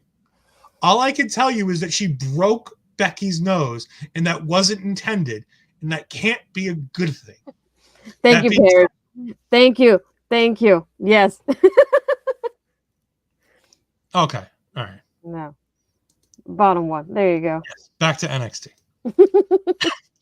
So we had the Nikita Lyons thing. We had Saray backstage, and she was talking about how this match was for her grandmother and how she was very excited to win it. And then she was interrupted by Dakota Kai. And Dakota Kai kept doing her thing of all partnerships dissolve into nothingness. and Saray didn't understand it, and it didn't go over well. And Dakota was absolutely amazing in this segment. And because it's Saray and there's a language barrier, the whole segment kind of falls apart. But she said her language a little bit differently this time around, though. Well, that's because we're talking about something like in the past, she's always been talking to tag teams and about success getting in the way. She catered this line specifically to Saray by saying the sun always sets on every great relationship because of Saray's relationship with her grandmother and how that's going to be the one that's pushing her to be the best that she can be. And Dakota saying, that's great. But all these great relationships that you have, the sun always sets, and her being the sun goddess or sun warrior or whatever it is that Saray is. I should know more about this, but I just can't. But Dakota Kai was fantastic in this segment. Again, I want her to team by herself in the Dusty Classic and win at least one match. I think it would be, if she were to win a match or two in the Dusty Classic and get to the finals as a team on her own, how fun would that be? Hell, what if she were to win the whole thing? It would be fun. She won't, but it would be fun. We then got Draco Anthony versus Andre Chase. This is a highlight because it's always a highlight when we see Chase University and Andre Chase. Bodie was out there. Bodie reminds Ashford of Bo Dallas, and I wholeheartedly agree. He definitely has that Bo Dallas Leave NXT style energy, and I love it. Draco Anthony looked really good in this match, but this was a showcase for Draco Anthony while also putting Andre Chase over because Andre Chase has unfinished business with Von Wagner where he's going to get demolished by Von Wagner. What were your thoughts on Andre Chase, Bodie, Chase University growing week by week? Is it growing? No, I'm kidding. No, but I told you that it's just, I guess, me being picky. But when we saw the Draco promo or like the video package beforehand, I never saw that they put his name in the video package. They just put little titles here and there, but I didn't see his name from what I saw. And then it's his debut. They don't put his music. They don't even put a nameplate that says Draco Anthony, nothing. It is only mentioned by commentary and just little things like if you want to introduce somebody to the audience, tell us who he is. Because what if somebody's tuning in for the first time tonight? They see him and they go, oh, it's Andre Chase because we heard it versus who? You have to wait for the commentary to mention it. So those little things, like they could have gone further to mention it for a debut. I like when he was stomping on the flag though, and Bodie just removed them from him. And those Chase stomps, I love them so much. Every time I look forward to those enemy match, I really do. But yeah, I like how Chase won, and at the end he was like shouting that he's gonna whoop like Vaughn's ass. I was like, well, good luck with that, honey. Yeah, Vaughn's gonna wreck poor Andre Chase next week. Talking about my Dakota Kai thing, Cody brought up a really fun point. I like this. Dakota is a team of one against Persia with Indy when Indy gets distracted for whatever reason, and the tag team tournament ends with a singles match.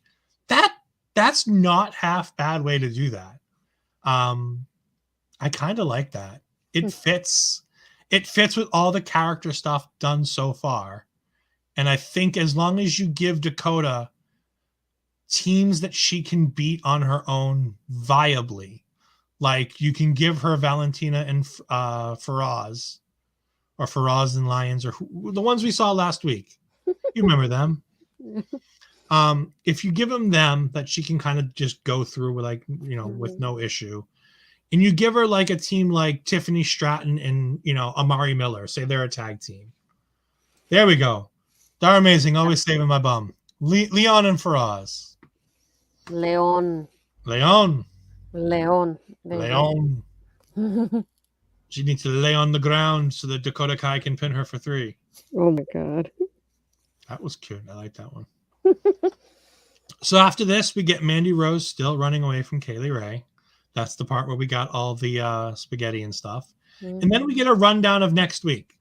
Next week in the Dusty Classic, we're going to get Idris and Blade, Team BBC versus MSK. We're going to get the Creeds versus GYV.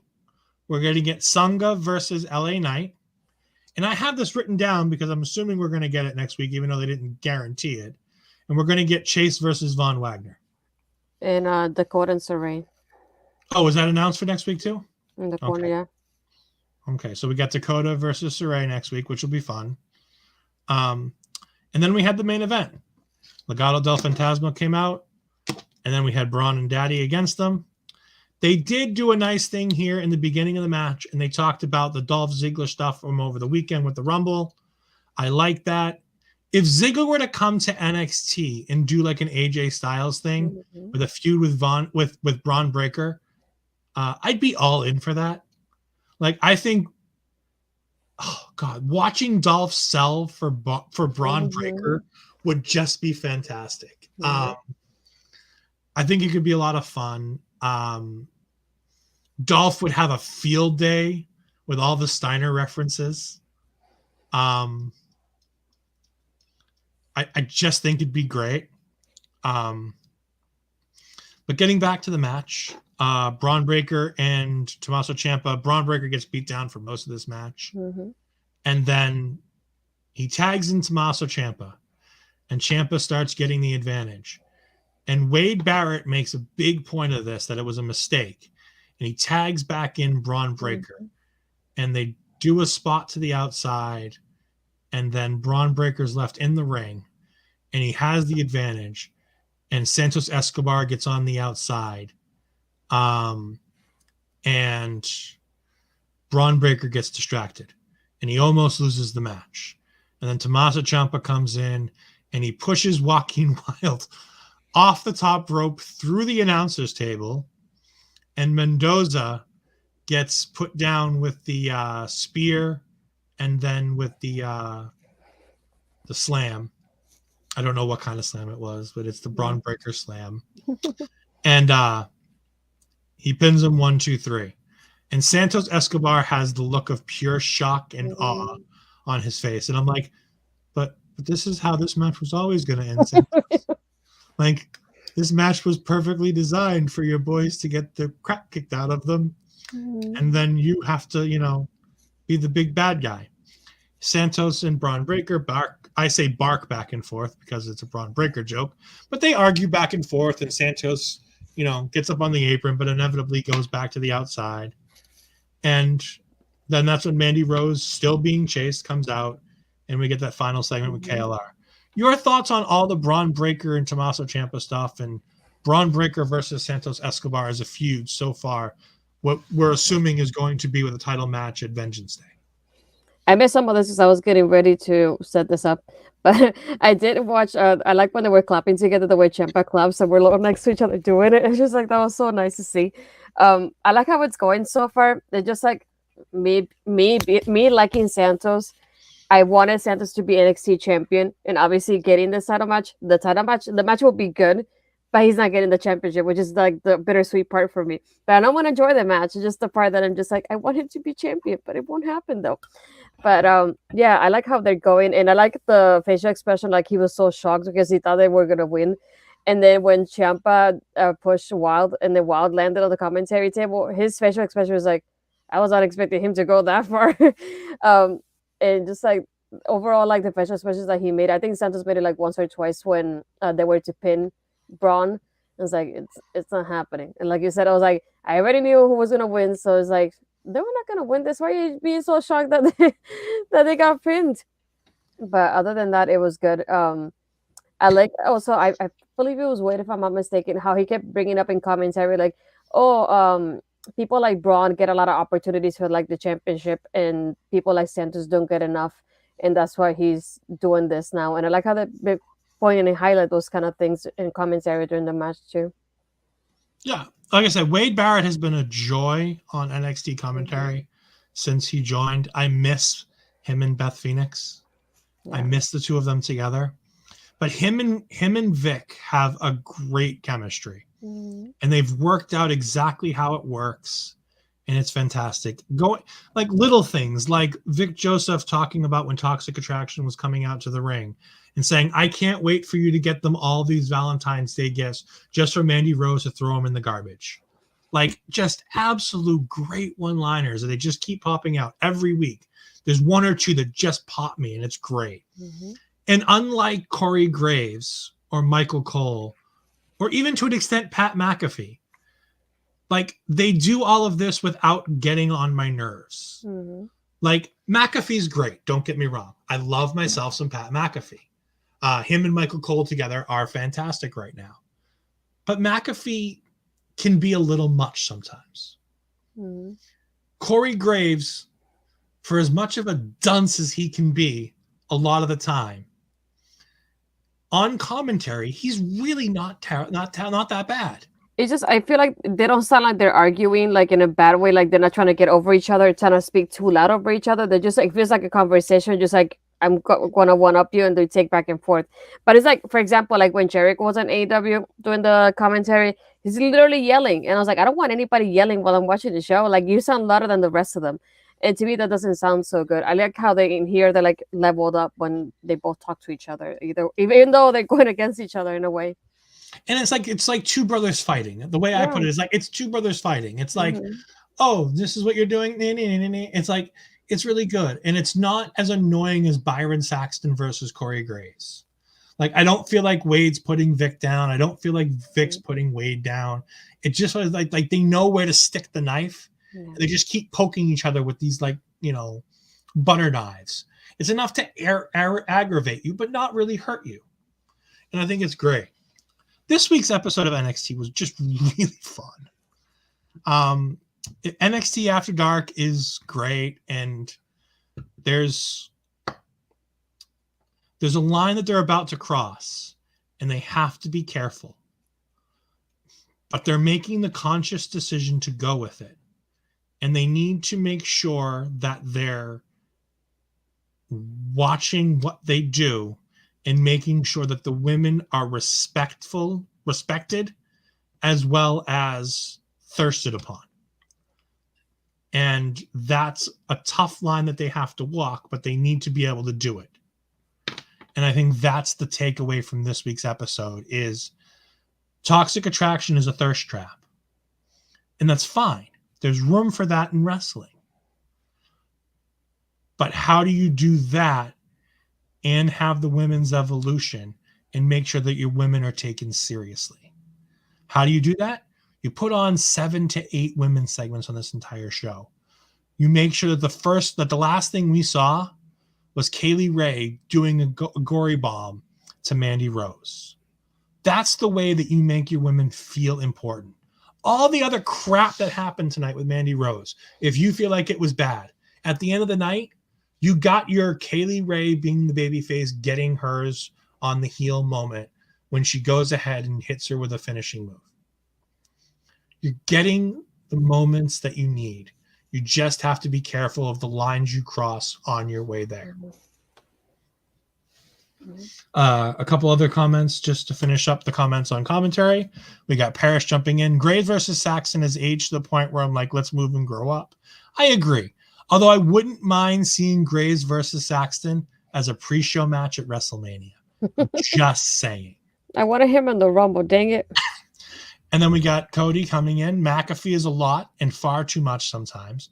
Graves is fantastic with his insight and wrestling knowledge, but his bully shtick has become unbearable. Wade really feels like he's finding his groove. It reminds me a lot of Matt Raywald or Aiden English on commentary. I agree. I wholeheartedly agree. Graves outside of the ring, his dunceness and stupidity with not being able to keep his mouth shut outside the ring makes it harder to like him as a commentator. And then him trying to be Bobby the Brain Heenan makes him less likable because he's nowhere near as close to Bobby the Brain Heenan as he thinks he is. And the last comment we got is Parrish saying Pat McAfee is a modern day Jerry Lawler. He's a modern day Jerry Lawler before puppies. I don't think he's as bad as the whole puppies thing. That being said, there's a lot of really great moments with JR and Lawler that don't include the divas. And Lawler was really, really good. If you take away Lawler's divas stuff, I think it's pretty good. That being said, we're going to go ahead and give Ashley the big screen. No, we got one more. Oh, gosh. And now Ashley gets the big screen to talk about all the fantastic things that she's done recently and all the things that she's got going on in the future. Let's see, future. I don't know. So let's see. Let's go around the list. No, I'm kidding. New episode of Astrid Asks is debuted over the weekend, so it's on Twitch and YouTube if you want to go rewatch it. I got the shirt on What a Maneuver, so if you want to check that out too. I want to be B2B on this too. I'm sorry, boys. Other than that, yeah, I'll be here next week with you and Cody for NXT again. And if you hadn't watched it, just in case, we did a watch along for the Rumble, so go check that out. And we had a react for the Rumble too. It was fun to have both things going on on the same night. So if you hadn't, just go watch it, because we wouldn't mind the watch hours from you guys. That's all I'm saying. The watch hours are important. We need those watch hours so we can get monetized on YouTube, so you guys can support us simply by watching the content that you already love and watch. So the more of our stuff that you watch, even if it's in the background, just go ahead and throw it on. If you watch the Royal Rumble, that's a 4-hour show. If you go ahead and throw that on the background and just let it keep replaying, that's 4 hours every time it gets watched. You don't have to be commenting on anything. You can go ahead and give it a comment. Say how much you liked Astrid on there. Say hi to Mighty Joe.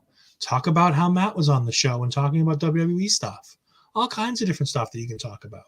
That being said, you can find me here at EdFries12584 on Twitter. You can go ahead and find me co-hosting with Astrid and with Cody on NXT. You can find me moderating the Tom Collihue Twitch channel at Tom Collihue at twitch.tv/Tom Collihue. All kinds of fun stuff going on. Remember that we had on the bottom of the screen 20% off with manscaped.com when you use the promo code Love Wrestling. Again, that's manscaped.com with the promo code Love Wrestling. We also have RK Athletics 1. Support Rich King and all of the fantastic things he does. If you're not already, follow us on Twitch at twitch.tv/LoveWrestlingCA. Follow us on YouTube at youtube.com/LoveWrestlingCA. You can get this fantastic mug. And you can get all kinds of other things like fanny packs and stickers and all kinds of other things at lovewrestling.ca/shop. Like Ash was talking about, we want to beat the B2B guys in merch sales. So go ahead to go to whatamaneuver.net/collections/love-wrestling-ca. That's about it for me. Ash, do you have anything else to say tonight? No, that'll be all. Take away the big screen. Dar Amazing says, sweet. Thank you. Dar Amazing, you're just an absolute amazing person. I know it's in your name, but you really are. And thank you for watching all these shows. You are a true friend. Appreciate you. With that being said, this is Astrid. This is Astrid. I'm learning. This is Astrid. I gotta point at the wall in front of me to point to the side, and it's really weird. That's Astrid. I'm Ed, and this has been NXT. Don't hit the wrong button.